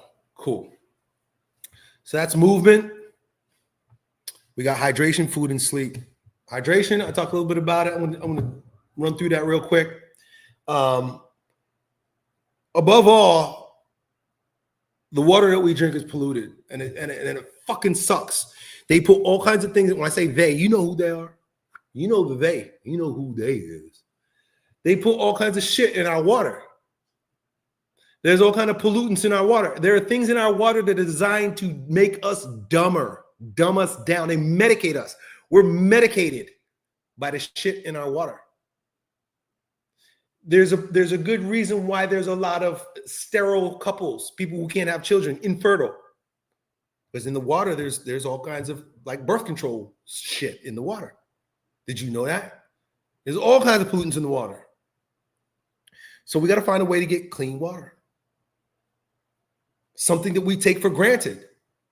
I have a well. I'm grateful for my well. But even with the well, there's pollutants. So using a reverse osmosis filter is a really good idea. But then remineralizing it by adding, I put, like I said, snake juice. I put sodium, potassium, magnesium, and sodium bicarbonate. I've been putting baking soda in my water. And there's all kinds of reasons why. I mentioned earlier before the milky looking water that our ancestors would drink was just filled with minerals. And here's the thing with minerals, boy, minerals, I don't know about you, but minerals are often overlooked because like we think is in terms of meatheads, right? You and I, we're lifters, right? So we think about like macronutrients. It's the first thing we think about, macronutrients, protein, carbohydrates, and fats. Like, if you talk to somebody about nutrition, it's the first thing they're talking about. Ain't nobody talking about no damn minerals. Nobody talking about minerals. Then the next thing we might talk about are vitamins. It's the next thing we might talk about. When it comes to minerals, nobody think nothing about no damn minerals. But I'll tell you what, minerals is the foundation of everything in your body. We come from the dust. We come from the dirt. We are made of minerals. We're made of minerals, rocks, dirt, clay. What the health of the soil, you know that the health of the soil determines the health of the fruit, right? You just know that because it just makes sense. If it's not in the soil, it's not going to be in the fruit, and the fruit ain't going to be healthy. The soil for you is your body, and the fruit is your mind. Healthy body, healthy mind. Bones, hormones, neurotransmitters, your muscles, everything is affected by minerals. And we need minerals. We need minerals. That's right. Salt has been vilified. Calvin, you're right. Okay. So rapid fire on that. And then I'm open to some questions if you guys have any questions. I know I've been talking a whole lot. We won't have much time, but if you guys start dropping questions, I'll get to them for you here. Hydration, food. In terms of food, I just want to talk about metabolic type. That's what I learned and what I still believe in. Guess what? We're all different, and not only are we all different, we're all different than we were yesterday. And so we got to be very conscious of the way we eat, rather than just choosing a macronutrient ratio and sticking to it for the rest of our lives. Sometimes you got to pay attention to like that ratio. So based on your ethnicity, the region, your race, and where your ancestors come from on the planet is going to determine the type of food that you thrive best on. If you are from a northern region, right, like white people, you're from Scandinavia, and you listen to the food pyramid, and you're like, oh, I need to eat 8 servings of fruit and a bunch of grains every day. What do you think your ancestors did when it was wintertime? What grows? What carbohydrate can you eat in the wintertime if you're reliant on the land? Nothing fucking grows in the winter. There's no carbohydrate. You're not going to eat anything. What you will eat are the animals that you kill. But let's say you're from sub-Saharan Africa, and the only animals were like big predatory animals like lions and even like elephants. Who the fuck eats elephant? I don't think they're eating elephants. And they're definitely not cultivating zebras, right? Like you don't see a zebra farm with zebra steaks. They're eating what was grown in the ground, right? So your ancestors, they probably ate mostly plant foods. So you got to be mindful of that. And that's where metabolic typing comes in. And that's where I take an assessment. I do an assessment and I work with my clients on helping them dial in what the best foods is for them to eat based on their metabolic type. And of course, there's food quality. Food quality is huge. Like I said, as a kid growing up, my parents, they understood that processed food is non-food, and my dad won't even touch the shit. Cool. So we got that. And then the last one is sleep. I kind of touched on that before. I did a lot of ranting on the first 3. I could probably go on and on about the first 3. But sleep, your circadian rhythm, what in life is not dictated by natural rhythms? Nothing. Your hormones are dictated by natural rhythms. Ask a woman. She'll tell you. She got cycles. What do you think they call it? Why do you think they call it cycles? She's in her cycle because there are natural rhythms. A woman's natural rhythm is based on the moon. A man's natural rhythm or hormonal rhythm is based on the moon. So they call it her moon cycle. And a man's hormonal rhythms are more based on the sun. That's why we're considered sons, right? Sons of God. And so if your circadian rhythm is off, everything else is going to be off. If you're just think about just rhythms think about rhythms in anything if they're off. Do you know when the ice age came, right? That's because the tilt of the planet changed and the rhythm changed. And so the whole planet froze up. Rhythms are very sensitive. You throw just one slight rhythm, you just throw the rhythm off just a little bit, everything will go wrong. And then it becomes exponential. Right? So we want to get into rhythms. And when we're talking circadian rhythm, we're talking about sleep. So that's it, man. I could probably do a full lecture on all of these, but thoughts, breathing, and movement are my favorite. What's up, Calvin? Watching over a decade. What's up, man? Cool. So I got about 9 minutes before my guest shows up. Hold some questions for him too. His name's Mike Pentilly, and he's a power lifter. But what I really want to talk to him about is how he went from being 300 pounds obese to losing all that weight and being just a lean jack badass these days. And so I know there are a lot of guys, at least in my Alpha School is all about helping you lose weight for free. If you're watching this and you're like, look, Elliot, I just need to chop some weight. I need to lose some weight. I need to melt some of this fat as quickly as possible. I'm not talking about if you become a personal client of mine. If you become a personal client of mine, we're going to work together on these foundation principles. We're going to do a physiological load assessment. We'll do a metabolic typing assessment. We'll do a length tension assessment. We assess everything about you from the rooter to the tutor. And that way I can design a very highly specified program for you. I don't do cookie cutter shit.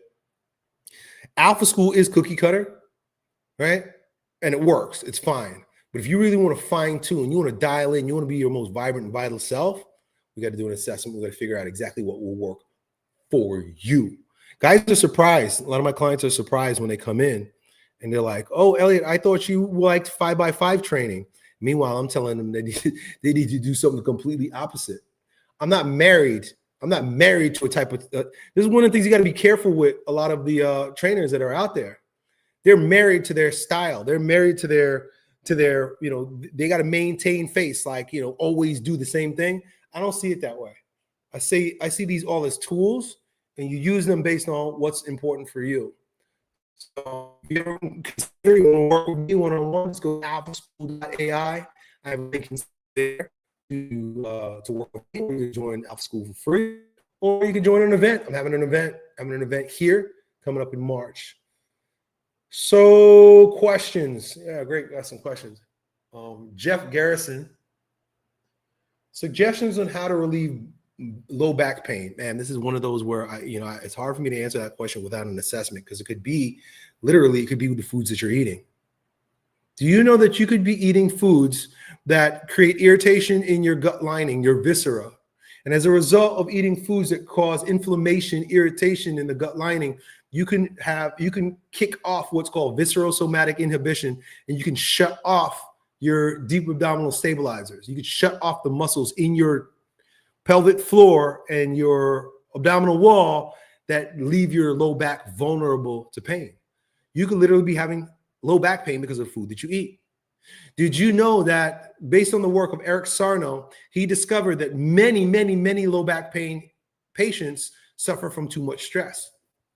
He discovered that many of the back pain patients that he was dealing with, when you help them relieve their stress, the physiological load, mental stress, financial stress in their life, that their back pain disappeared. Doesn't that make sense based on the things that I said before? I keep wiping my nose. I think I got a hair or something, or a booger. Right? So there could be that. It could be your thoughts. It could be hydration. You could have low back pain because you're dehydrated, because your intervertebral discs, right? The intervertebral discs, they're like little cushions in between your vertebrae. And those little cushions, when you become dehydrated, they flatten and they can cause pain. You could be having back pain because you're dehydrated. So we got thoughts, right? We got hydration, we got food. You could be moving improperly because you have muscular imbalances. I could just go right to it and say, oh, you need to stretch your hip flexors and you need to strengthen your glutes. Well, I don't know. It could be one of those other things first. It could be the way you're sleeping. It could be any one of the foundation principles, Jeff. So I don't know. The best way for me to find out how to help you relieve back pain is to do an assessment. I receive applications from men all the time who give me their, they write down their information. They give me information about, their circumstance. And as soon as we show up on a Zoom call, because that's how I do it, I do a Zoom call. As soon as we show up on a Zoom call, I look at that person right away, and just the look on their face, I'm like, oh, I know what's going on. I can see what's going on by the look in your eyes. And sometimes it's sad. Sometimes it's sad because they think that they come to me because I'm going to give them exercises, workouts. And the truth is, we need to get to the root of the issue, and it has a lot to do with your mindset, bro. Trauma. People are traumatized, man. People got all kinds of trauma. So we got to address that first. I'm not a psychologist. I'm not a trauma therapist, but I recognize I'm a human being. I'm a human man, and I'm a performance coach. So we got to figure out what's going on. What kind of conversations are you having with yourself that's causing you to make these decisions, that's causing you to be obese? You see what I'm saying? So Jeff, I love you. I love that question, man. If I'm just being straight up with you, it's a deep rabbit hole. Let's see more questions. Oh, you guys are throwing them in. Let's see.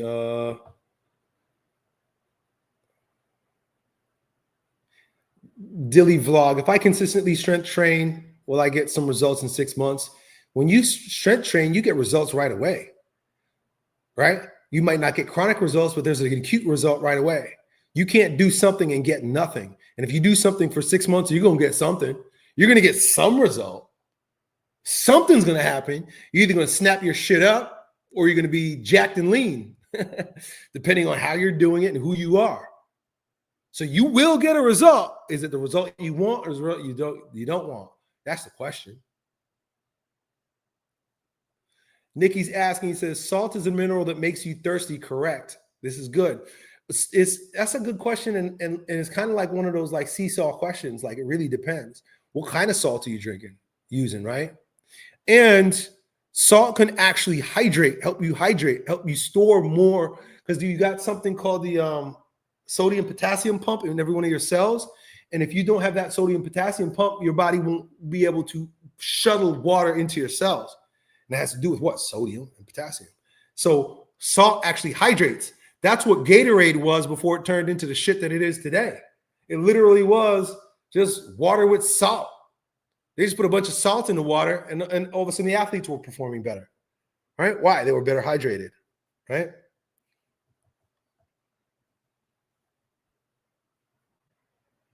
Okay. What do I think about Diddy? I don't think about Diddy at all. I remember liking his music when I was in high school, but I don't think about Diddy. I don't care about Diddy. I don't care about any of that shit. I get it though. It's pop news. It's pop culture shit. And like everybody's got an opinion. All these people, in my opinion, they're lost. They're living in a different world. Let's see. My buddy Mike is just showing up now. We got one more minute. Let me see if I take one more question from you guys before we bring him in. Let's see. I saw one down here at the bottom. I can't seem to find it. All right, no problem. Mike, what's up, man? I see you in the waiting room. We're going to bring him in right now. He's got an awesome background and an awesome story. Let's go. Elliot, what's up, brother? Bro, what's up, man? Thanks for joining me on my show. It's an honor to be on here, brother. How's the day going? My day's going well. We just spent about an hour and a half talking about moving, breathing, and thinking, all the foundational aspects, foundation principles of what makes us tick, what makes us strong, what makes us vibrant and vital and performing our best. And here you are, man, performing like a beast. I saw a video of you the other day, deadlifting what, like 800 pounds? Is that correct?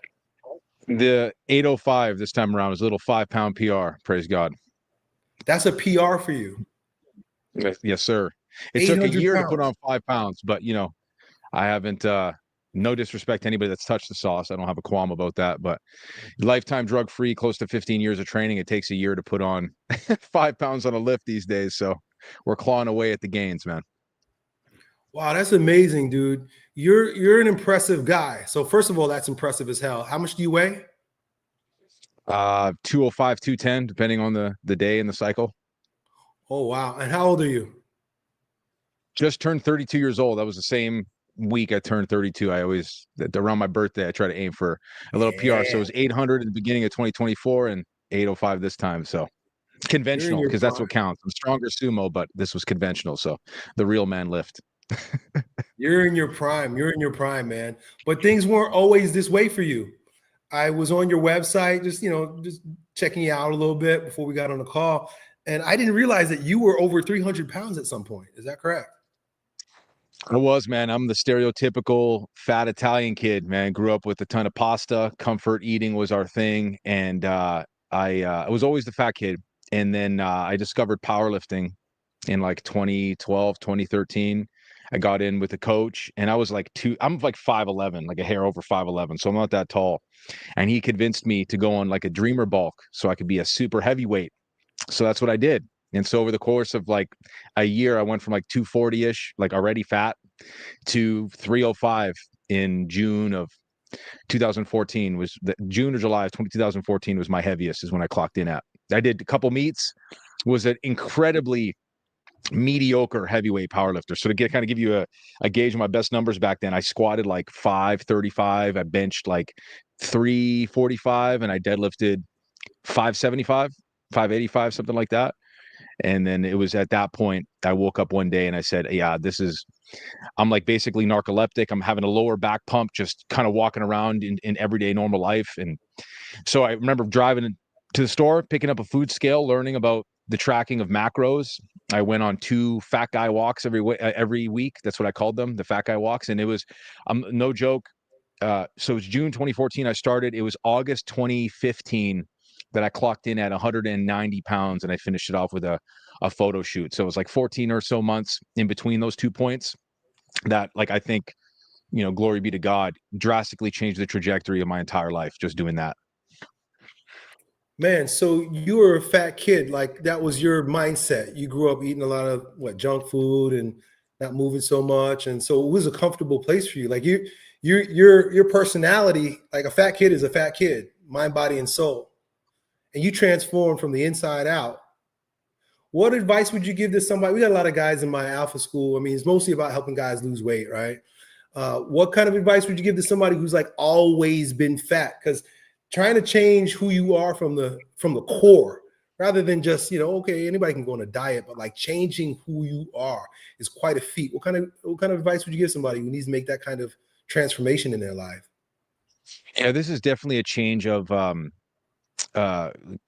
temperament and developing the virtue of temperance. But as we know about the pursuit of virtue, that the action precedes the virtue, but it's a series of small little micro actions. So for somebody just starting out, what was very helpful for me was simply eliminating any liquid calories that I was consuming. So soda, juice, what have you. That by itself will net you 7, 8, 9, 10, 11, 12 pounds, depending on how much you're drinking. And not eating out, not going to fast food restaurants. And if you're going to opt for a restaurant, going to a restaurant, eliminating the carbohydrates altogether and opting for more protein. So by eliminating liquid calories, limiting your meals out, eating more single ingredient, wholesome food that you can still make taste good. It just requires a little bit of effort. And simply just walking a little bit more. That'll net you your first like 15, 20 pounds or more just by virtue of doing that. And so if you're feeling particularly zealous, I tell all of my guys that, hey, it's about starting slow because it's got to be a sustainable thing. People often come in with a lot of extrinsic motivation. And then, as you know better than I do, man, with your experience doing this stuff, that extrinsic motivation really runs out. And so now you're left with not a whole lot of habits that have been built in there. So people generally fall off the wagon. So really starting small and making sure you're implementing these things into your routine with those small little dietary changes. And don't start training 4 or 5 days a week. Start with 2 full body workouts a week. 30 minutes, 40 minutes, you're in and out, you're walking a little bit more. Like I said, you're eliminating these liquid calories, you're eating less junk, more wholesome and single ingredient foods, a little bit higher protein, nothing crazy, nothing drastic, not worrying about supplements or necessarily even tracking at the beginning. And that'll get you, it's all about momentum. As you know, if you've got enough momentum, you can roll through a brick wall. And so that's the biggest, set of habit changes, I would say, at the very, very start of a journey like this. And that is exactly what I did at the beginning. Very basic, very unsexy. There are so many different diets that are popular. Everybody wants to do keto and carnivore and fasting, or do the new fancy workout plan. But it sounds like everything that you did was basically just straight foundational stuff, right from the book. Yeah, I think these fad diets, I think a lot of people who start them are well intentioned, but they're looking for something that is a magic pill that ignores the fact that, hey, you've got to change these internal habits that reflect in these external choices. Where, as trying keto or carnivore, I've always cared about my performance in the gym to a degree, and I did keto and I did well. But first of all, it's very hard to navigate social gatherings, which is, I guess, not a huge point. You feel like garbage most of the time. At least I did in my experience. I'm Italian. I run on carbs. It's in my DNA, and my performance tanked. And it wasn't a sustainable way to do it. God gave us these 3 macronutrients that our bodies are designed to run on. And so I think if that gets you the foot in the door and you can gain some momentum doing that, ultimately, as you know, it's all of a different pathways to getting to essentially what is just a caloric deficit. So if you're eating a lot of carbohydrates, eliminating that will, by virtue of doing that, will get you there. But I'm a fan of a more sustainable approach where you can have all 3 And to a degree, you can have your cake and eat it too, so long as you're moderate. I'm just not a fan of the fad diets, the carnivores and the ketos and the whatnot. They're hyper restrictive. And I find, especially with those low carbohydrate diets, the illusion of losing a lot of water weight because of the glycogen stores being depleted within the muscle and in the body in general, subcutaneous under the skin. Once you start eating carbohydrates again, boom, that weight comes back. So it's kind of like almost an illusion of weight loss. And I'd rather somebody Right. take a little bit more time and understand that actually they're actually losing body fat, changing their habits positively. And it's something that's more easily integrated into their day-to-day lives, especially those of us that are parents with multiple children, which can be quite challenging to do keto when the rest of your family's not doing keto. Yeah, I get it. Let's go back for a minute, man, and talk about what made you decide that it was time to make a change. You mentioned like you were not sleeping well, you're having back pain. Like, what was it like to hit rock bottom to make you make that shift? Well, I mean, this was a big motivator at the time in my early 20s. Like, no women were giving me the light of day. So there was that component for sure. That there was, I think the feminine influences us all when we're young men in this capacity, right? Which is kind of funny because you start lifting weights for women and then you end up getting more compliments and attention from guys in the end. This is kind of how it goes. But it was that, but then it was also, I physically just felt terrible, being awake for any more than like 5, 6, 7, 8 hours at a time. I started to get exhausted. I need naps throughout the day. The diet was becoming unsustainable. I was bloated and lethargic, and I felt just inflamed all the time. I couldn't walk a length of stairs without being winded. So just my general sense of well-being was just in the gutter. And I had this point where I said, okay, if I'm feeling this way at 21 or 22 years old, man, how is this going to be when I'm 32 or 42 or 52? Like, I'm going to die a premature death. I was feeling like death most of the time. Couldn't go to sleep properly, couldn't stay asleep properly, waking up feeling like garbage. And the only thing that made me feel good was obviously food. And then it was a self-perpetuating cycle, right?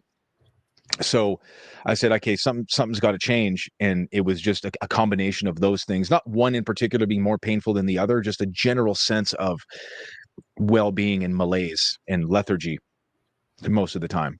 And Elliot, I'll tell you the truth, man, if I had not lost that weight, everything that I don't think I'd be doing everything that I'm doing right now. That was like, glory to God for that, the wisdom to do that at the time. That was one of the most important and pivotal decisions I'd ever made in my entire life. Yeah. It's funny. I kind of got hung up on that statement that you made about, when you get in shape, it's like you're thinking about the girls paying attention to you. But it turns out that the guys pay closer attention to you. And I think there's something good about that, too. I think there's something to be said about that because women are attracted to the man that has the status. And, being fat kind of lowers your status amongst the other guys. And being jacked increases your status amongst the other guys. How has your role as a leader or as a man or your self-esteem around other fellas changed since you've changed the way you carry yourself and your body? Yeah, well, there's a sense of competency that you build when you change your physique. You feel like you can hang with some of the higher status guys because you've done something that was particularly arduous and difficult. And that's one thing that all men of great status, whether they're in business or great athletes or in really good shape, to attain a level of status, you have to go through a level of necessary struggle. Yeah. And you have to have a sense of rigid discipline. And so it doesn't matter what a guy has done. It doesn't matter what area it is. I could find it very boring. What is something that I like and respect fundamentally on even a level that maybe I'm not even cognizant of, when I'm talking to him, is the fact that he has a level of mastery in that specific arena of his life.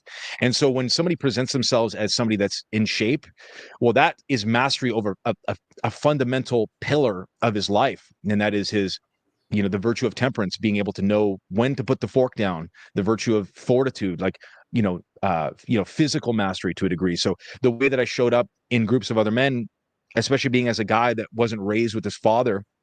And so there was always that level of inadequacy and making men like father figures in my life because I just felt unworthy of them.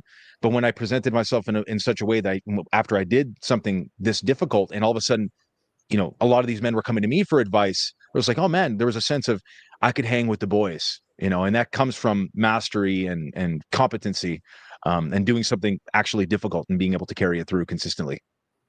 Yeah, it's funny that you say that because I remember some kids growing up in high school that were fat, and then we would have like different what do you call it, reunions coming back, and I remember the fat guys, like, they just, not that you disrespect them, but they don't have the status, they don't have the respect, they don't carry themselves with the respect, and seeing these guys many years later after they've lost the weight, and it's like, wow, like we're now on like equal level, or even like, man, like I want to know more about you, like life must have really challenged you and you overcome, and now you got this level of mastery to have achieved this, and you wear it on your body.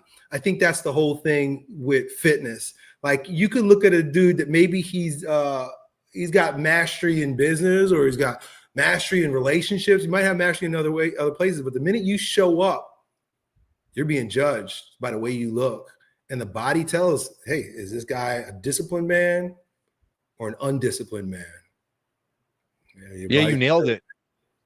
And what comes with that too, which I'm sure you've applied to your businesses over the years, is that you develop these intangible qualities, right? This rigidity in your discipline, intrinsic motivation, consistency, perseverance, the ability to, suffer over a long period of time. And you can easily, goal setting and being, systematic and methodical about goal setting. And what did that help me to do? Well, that helped me apply these principles to my gym business that I started when I was 22, and that allowed that to flourish.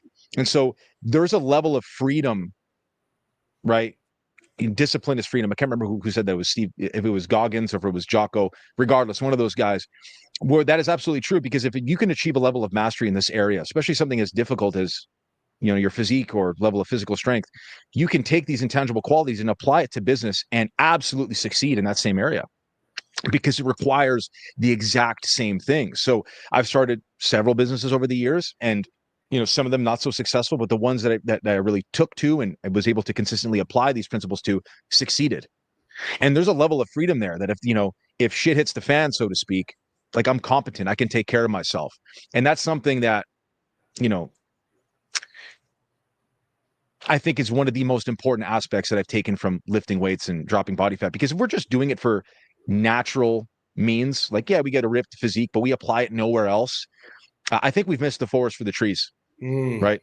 Mm-hmm. It's like you've developed a certain level of natural virtue, but how else can we apply this? I think it's like disordered if, like, you've got it in this area, but it's misapplied in every other area of your life.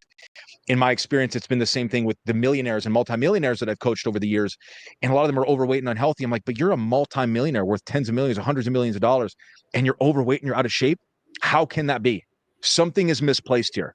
Something is disordered here. And that's the biggest thing that I think that I gained from it, because I'm always tough on myself when it comes to my physique. And I think my hips are too wide. I look like a Maytag refrigerator. I'm too fat, even though I'm lean, all these other things, which I'm sure, you've struggled with body image wise.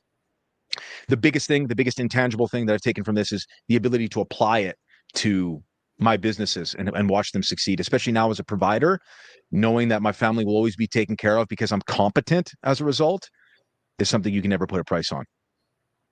Yeah, that resonates, brother. That's a very powerful mindset and a way to approach fat loss and life in general. What do you think are like some of the biggest mistakes that guys that want to see that kind of transformation, they're listening to you right now and they're like, wow, this guy's awesome, I want to be like this. What are some of the biggest mistakes that they do when they try to take on this kind of transformation? I think doing too much too fast, loading their plate too quickly. I think that is probably the biggest mistake that I've seen in many of the clients that I've worked with over the years. So number one is that. Wow. And number two, a lot of guys bullshit themselves, man. Whether they're tracking or eating properly, you have to have a level of humility to kind of understand that you have to go back to the drawing board and understand what you've done wrong before you can understand what you've got to do right. So I get clients sometimes that I'm like, I'm doing everything right. It's like, but you're not, because Monday to Friday you're eating okay, and Saturday, Sunday you're eating like a pig. So you're not doing everything right. Have a sense of humility. Don't be so hard of heart, and actually realize that you got to be a student of this game. You got to apply like a white belt mentality to it. But the first one is it's taking on too much and getting that New Year's resolution syndrome. I think that energy is great. Let's just try to sustain it and apply it over the course of a year. Dude, anybody that's watching this or listening to this, I'm nobody special genetically. Maybe I have some genetic proclivity for physical strength, because glory to God, not everybody achieves an 800-pound deadlift. That's amazing. I'm grateful to God for that. But fat loss wise, I'm nobody special, dude. If somebody just took these same principles that you teach them and they applied it consistently and rigidly over a year and a half, they could drastically change their life. But they have to be realistic about their starting point. It's like if you were starting at nothing and you're eating out all the time and you're barely walking, there's no sense in you trying to replicate like Jay Cutler's bodybuilding routine. Like, what are you going to gain from that besides injury and soreness and burnout? Meet yourself where you're at and allow it to be sustainable by applying these things that I spoke about a few minutes earlier. The small changes over time, non-scale victories, because it's not always dictated by the scale, though to a degree that is obviously an important metric. But most of the time when people fail, it's because they have unrealistic standards and they've taken on way too much. They've loaded their plate far too much. Yeah. That's me.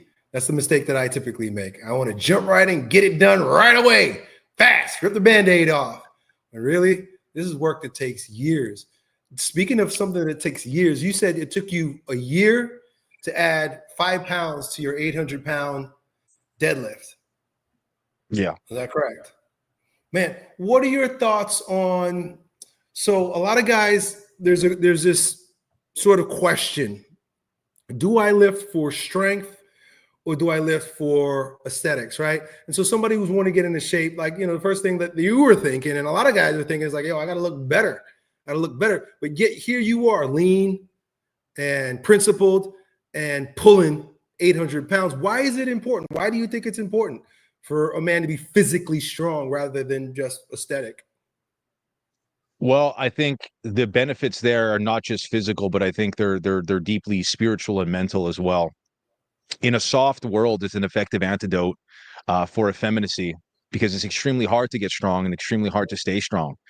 And so, for those people that are watching that are, Catholics or Christians who believe in God, it's been an incredible meditation and movement with the Lord when you invite him into the process as well. And it rightly orders it in that process as well. It reconnects a man with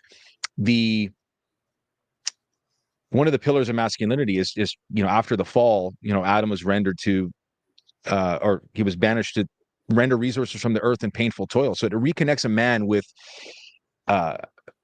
his ability to withstand difficult work, which is really good for his mindset. It's obviously very good for his body. It's very good for his spirit. And in a world that looks at our bodies as just a means of transportation for our heads, it reconnects a man with his body, his ability to impose his will on the world, which I think is sort of downstream from those intangible principles we just talked about and applying these things to business. And I think it really helps order your appetite, because when you're lifting and you're getting strong, naturally you want to eat in a way that complements that. So I think all of these things act on each other in an incredibly productive way when a man is paying attention. And so as far as training for strength or training for physique, I think it doesn't necessarily have to be which one. It can be a both and question. It just has to be, if we're talking more nitty gritty on the structural aspects of training, the majority of any elite powerlifter's training, as you know, is spent in a hypertrophy plan. Yeah, he's putting on muscular tissue and then teaching that muscular tissue to express strength in those final weeks of like a peaking phase, getting into a powerlifting meet. I think most guys would have the most productivity in terms of lowered injury risk, recovery, stimulus to fatigue ratio, all that stuff in the 6 to 8 range. And then when he decides to, because if you're beating, and this has been the fundamental basis of my program from the beginning, I'm going to look back at my previous cycle. This is why everybody should track their training. It is an essential. It's a non-negotiable. What gets measured gets managed, much like your weight. You're checking your weight in the morning on the scale. Same thing with macros. Is that if I did, for example, on the bench press, 135 for 10 last cycle, I'm looking to get 140 for 10 this cycle or 135 for 11. If you can do that over a long period of time, you're going to get real strong and real jacked. And so if you're getting stronger in that 6 to 8, 6 to 10 rep range, that 1 rep max is just waiting for you. All you got to do is a couple of weeks of some heavy training and it's there. I think it's not productive when guys are training sub 5 reps all the time, because that could be real, ego lifting territory. And plus, you're not actually doing anything productive muscularly. So 6 to 8 rep range, the vast majority of the year, and a couple times during the year, if you want to max out like I did, do that. But the majority of your training should be built around progressive overload. So the same weight for more reps or Yeah. more weight and the same reps. And that's as simple as we could put it. Yeah, I like that. I like that a lot.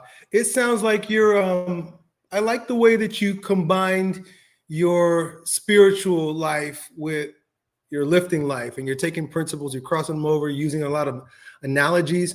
Were you always, so I know you're Catholic, were you always a faithful man, a spiritual man, or was there a moment where the light turned on and you started seeing how these things all fit together?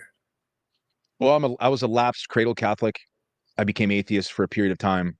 And then when I came back to lifting weights, or when I started lifting weights, I rediscovered Christianity, but in a very non-denominational, lukewarm, modern evangelical sense. And so I've always known who Christ was, but I didn't really ever blend the two worlds because I was too busy darkening my intellect with sexual sin. If I'm being honest, after I lost all the weight, I discovered the red pill, which, for those of you that don't know, it's a branch of the manosphere that deals with intersexual dynamics and urging men to avoid marriage and to go and, fornicate until he's old and decrepit. And so I went through a long period of time, despite having all this tattoo work, Jesus in the Crown of Thorns, the Sacred Heart, Saint Michael the Archangel, Prodigal Son, like all these other things that are like my neck down to my hands is all Catholic imagery, explicitly Catholic imagery. And so I very much lived like a body worshiping pagan for much of my life. Yeah. And it wasn't until I met my wife, Karen, that I rediscovered my faith. And then it was even zooming ahead even more. It was the beginning of last year that I had this rediscovery of Catholicism. And it's only been since I've reverted that I've been able to see, wow, God has been communicating with me through this medium of barbell lifting, and it's saved my life in many, many, many ways. It's allowed me to see the folly of my old ways. It's helped me to, leave that old self behind and shed my skin. And now it's a place where I feel closest to him. I'm able to be present. I'm able to meditate with him. I'm able to realign in a very infinitesimally small way the suffering in the gym, which is a voluntary suffering, which is a righteous suffering. It's redemptive to us. It's redemptive suffering, aligning it with the suffering of the cross.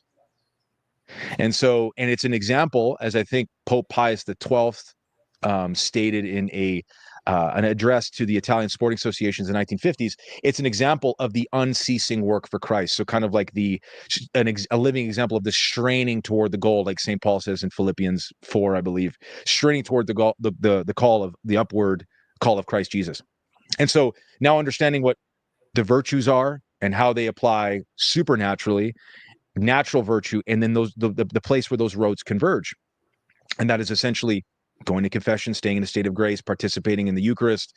And so, when I hear St. Thomas Aquinas say that the physical conforms to the operations of the soul and grace builds on nature, it, in my meathead brain, because I'm not that smart, it says, okay, well, if I stay in a state of grace and I'm in a spiritual good place, I'm in the good graces of God, that builds all the more on this powerful physique that I've built. So I have a degree of natural virtue and a degree, which is way more important, of supernatural virtue. And when those roads collide, I think in the modern world, that's a very practical place for a man to be, to, carve himself into a saint. Now, it's sort of irrelevant if we become saints or not. That's the whole goal. But I think in the modern world, that's a really effective way to do it. So hopefully that, that makes sense to the viewers as well. I know it makes sense to you, but that's of like what I've been contemplating. Yeah, that's awesome. That's great. And it's happy to hear somebody talk this way, because for many years I grew up with people saying things like, these are worldly pursuits, right? Like, so all this work in the gym is all this self-love, all this self-focus. What do you have to say to people that sort of denigrate what it is that you do? And you should be doing more spiritual work instead. But here you are, throwing around barbells and trying to be a tough guy. Well, it's so funny because so many Christians take 1 Timothy chapter 4, verses 8 to 10, where physical training is only of some value. And they seem to think that some means none. And they're completely misinterpreting That it doesn't mean none, it means some. It means keeping them properly ordered, means first things first and second things second. I say to those guys that they're spiritually effeminate, a lot of them, and they're actually, they may not be aware of it or not, but they're living like they're Manichaeans, or they're living like they're Gnostics. So they're living as if they are just souls trapped in physical bodies. It's like, no. Just like Christ was 100% God and 100% man, we are 100% a spiritual flesh composite, as Aristotle puts it. We're hylomorphic, right? We're form and matter. So I think it's fundamentally bad stewardship to not train your body.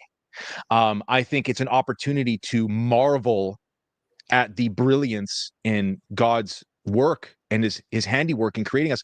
Man, how many times have you gone onto a barbell, Elliot, where you're like, I can't believe God made up my body in such a way, made the human body in such a way that it can adapt to this external stressor. Like, it is remarkable that, like, my relatively small or medium-sized build, it doesn't just snap in half under 800 pounds or a 600-pound squat. How does this happen? To me, it makes me appreciate God's work all the more. And it's a way of, it's sort of like a penitential offering, subduing my flesh and my worldly appetite. But you have to be paying attention to this stuff too, right? Because if not, we just become like pagan body worshipers. And I'll put it to you this way as well, and I'm not the first one to say it. Many more brilliant men have said it. There's been no other faith that honors the entirety, the total of a person than Catholicism. So we owe it as a, as the virtue of justice to God to glorify the bodies he's given us. And so to me, that's perfect justification to get strong and stay lean and all of those things, because leanness means I'm pretty tempered in my appetite. I have a degree of the virtue of temperance. And if I'm physically strong, I have a degree of fortitude. And so to me, it just makes perfect sense. It fits like a perfect puzzle piece. They're not entirely separate. And that's the whole point, that I love the work that you're doing. And this is what's inspired me to pivot more into the fitness realm of things with a lot of these Christian guys, because we've got too many nerds in the faith, man. Like way too many nerds. They ain't evangelizing anybody. And so to just one last point to hammer on as well. And I'm not trying to say this to blow up our egos. Guys like you and I are much better at evangelizing than a sweater vest wearing theology nerd. Right. Because guys respect us without us saying anything. And so when we start talking about biblical principles of Catholicism, they're going to listen a little more closely, because there's stuff that they already respect about us, and we're not skinny, fat, or overweight nerds. And it's so important that we reflect our sainthood in our exterior as we do our interior. Yeah. And I think manly Christianity is making a big comeback. I think, growing up in the 1980s, 1990s, you're a little bit younger than me, it was always seen as something pansy, as something soft. And a lot of the priests were, just soft guys, not really tough guys. So it's hard to respect. They may be loving men. They may be just men. They're good men, but just not good at being a man, if you know what I mean, right? You may be a good man, but are you good at being a man? Can you do anything with that body? Can you garner respect? Do you have charisma? Are you tough? And if one thing is true, men judge by what they see. And if they see you and you look like a sissy, you ain't gonna get that respect. Today we were talking about one of my early mentors, Paul Chek. And one of the smartest dudes, he talks like a scientist. When he opens his mouth, it's like, you're listening to an Einstein when it comes to the body. But he was tough. He was doing one-arm pull-ups. He was deadlifting 600 pounds at 60 years old. And so it was like, I had to listen to this guy, even though these men know stuff and they may be very spiritually adept. If the body ain't lining up with it, there's something that's off, and it's hard to listen. I let myself go. Also, when I returned to the faith, I got into the worst shape of my life. In fact, not that I adopted that Manichaean idea that the body is somehow now lesser, but I think I was coping. I kind of made it a cope where it's like, no, the more important thing for me to do is to, read more Aquinas, right? Pray more, do more rosaries. And while I'm doing all these things that are of a spiritual nature, by the way, building up my spiritual ego, I discovered that is actually a thing. The more I can play this role, the more pleasing it is to those who like that role, the more I was actually letting go of what God's actual gift and calling for me was in my life. You know, you talk about coming back to strength and lifting and the body. It's like, yeah, I can't deny it. That's exactly what God called me to do. If I'm going to evangelize and lead anybody to Christ, it's got to be through the tool that he gave me. And he gave me the one tool of lifting and being strong. And there are a lot of blessings in my life, and it sounds like there's a lot of blessings in your life too. I know I kind of got off course and tried to highlight some of the other blessings as if they, you know, were my evangelization tool, like family, when it really turns out like nobody wants to hear me talk about family, right? They want to hear me talk about lifting. You're married. How long have you been married? This year will be 4 years. So I've been with my wife for 5. Well, we got married within like 9 months of dating, but yeah, 4 years this year. We've got 2 beautiful daughters and a baby on the way that is due in July, God willing. Oh man, was your wife, what was she like? Was she into fitness? Was she into faith? Did you guys conjoin it with the same, or did you lead her? She led you? Like, how did that work out between the two of you and your values? So to kind of give you the real quick overview, my wife, she's originally born in Lebanon of a more Islamic background, but she converted to Protestantism in 2017, 2018 on her own, sort of like modern evangelical Protestantism, but nevertheless, like had this fire and zeal for Jesus when I first met her. That was very palpable. But I was meeting her on the heels of a red pill lifestyle that I was in. So at the beginning, when we dated, there was an initial point at the beginning of 2020 where we dated. I was not ready for that. She was definitely leading me in the faith, and it was quite emasculating. And so I broke up with her after a month, went and destroyed and ruined my life with drugs, alcohol, and women. And the way that we reconnected was it was July or August of 2020. She was my only Christian friend. And so we reconnected on the basis of faith.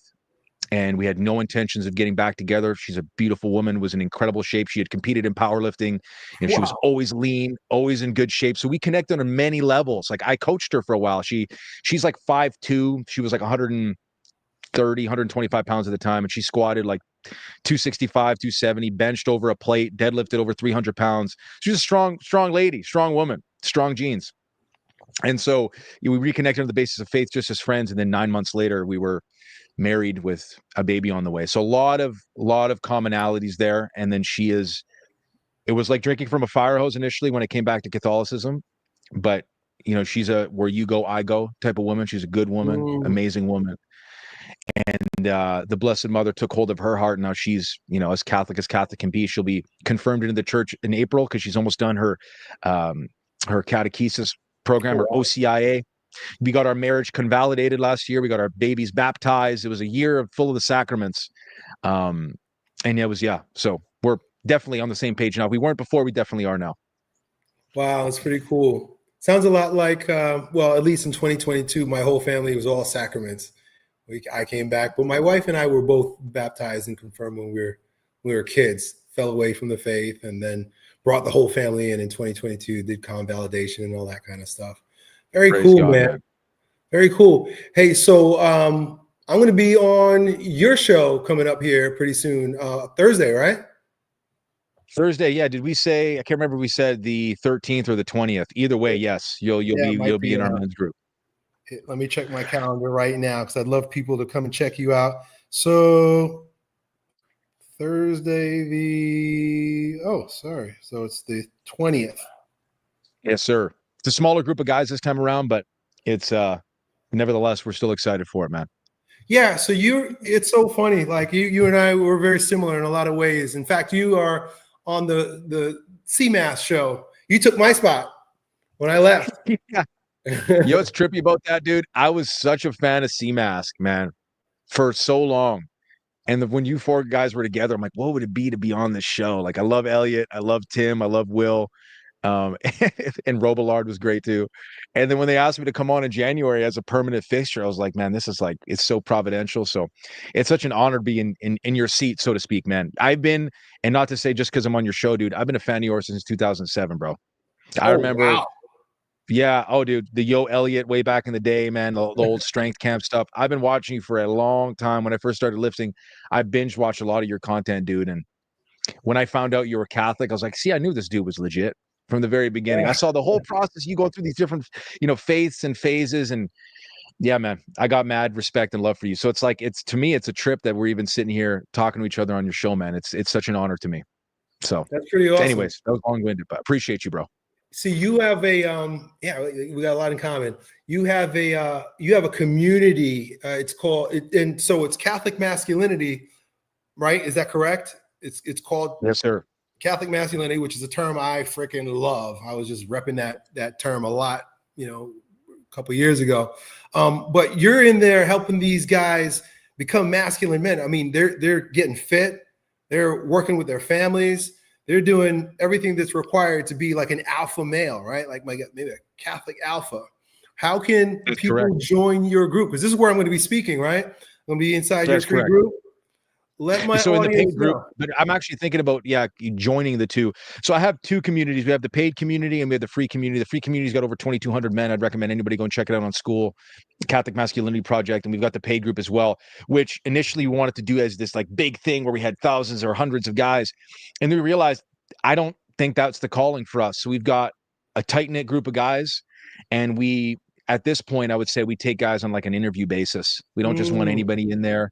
I care about going, deep with guys versus going super broad and trying to just maximize my dollar value. And the reality of it is, and I'll tell you this just in candidness on the show here, when you're trying to do too many things at once, you're saying yes to many things. You got to say no to other things. And so my coaching business is doing extremely well, and I don't want to do these guys in this group a disservice. So we decided to wind it down to a tight-knit group of dudes. So if anybody's interested in doing that, I'd love to have them join on obviously an interview basis. We'd love to have you in there. But I got to realize, I had to sort of understand where my bandwidth was going, and being stretched thin in so many areas means, quality has to be sacrificed when things start to grow too fast. So we experienced insane growth in the paid group, and then we realized, okay, you know what? This is actually taking off too much. We want to keep it. We're going to keep it small.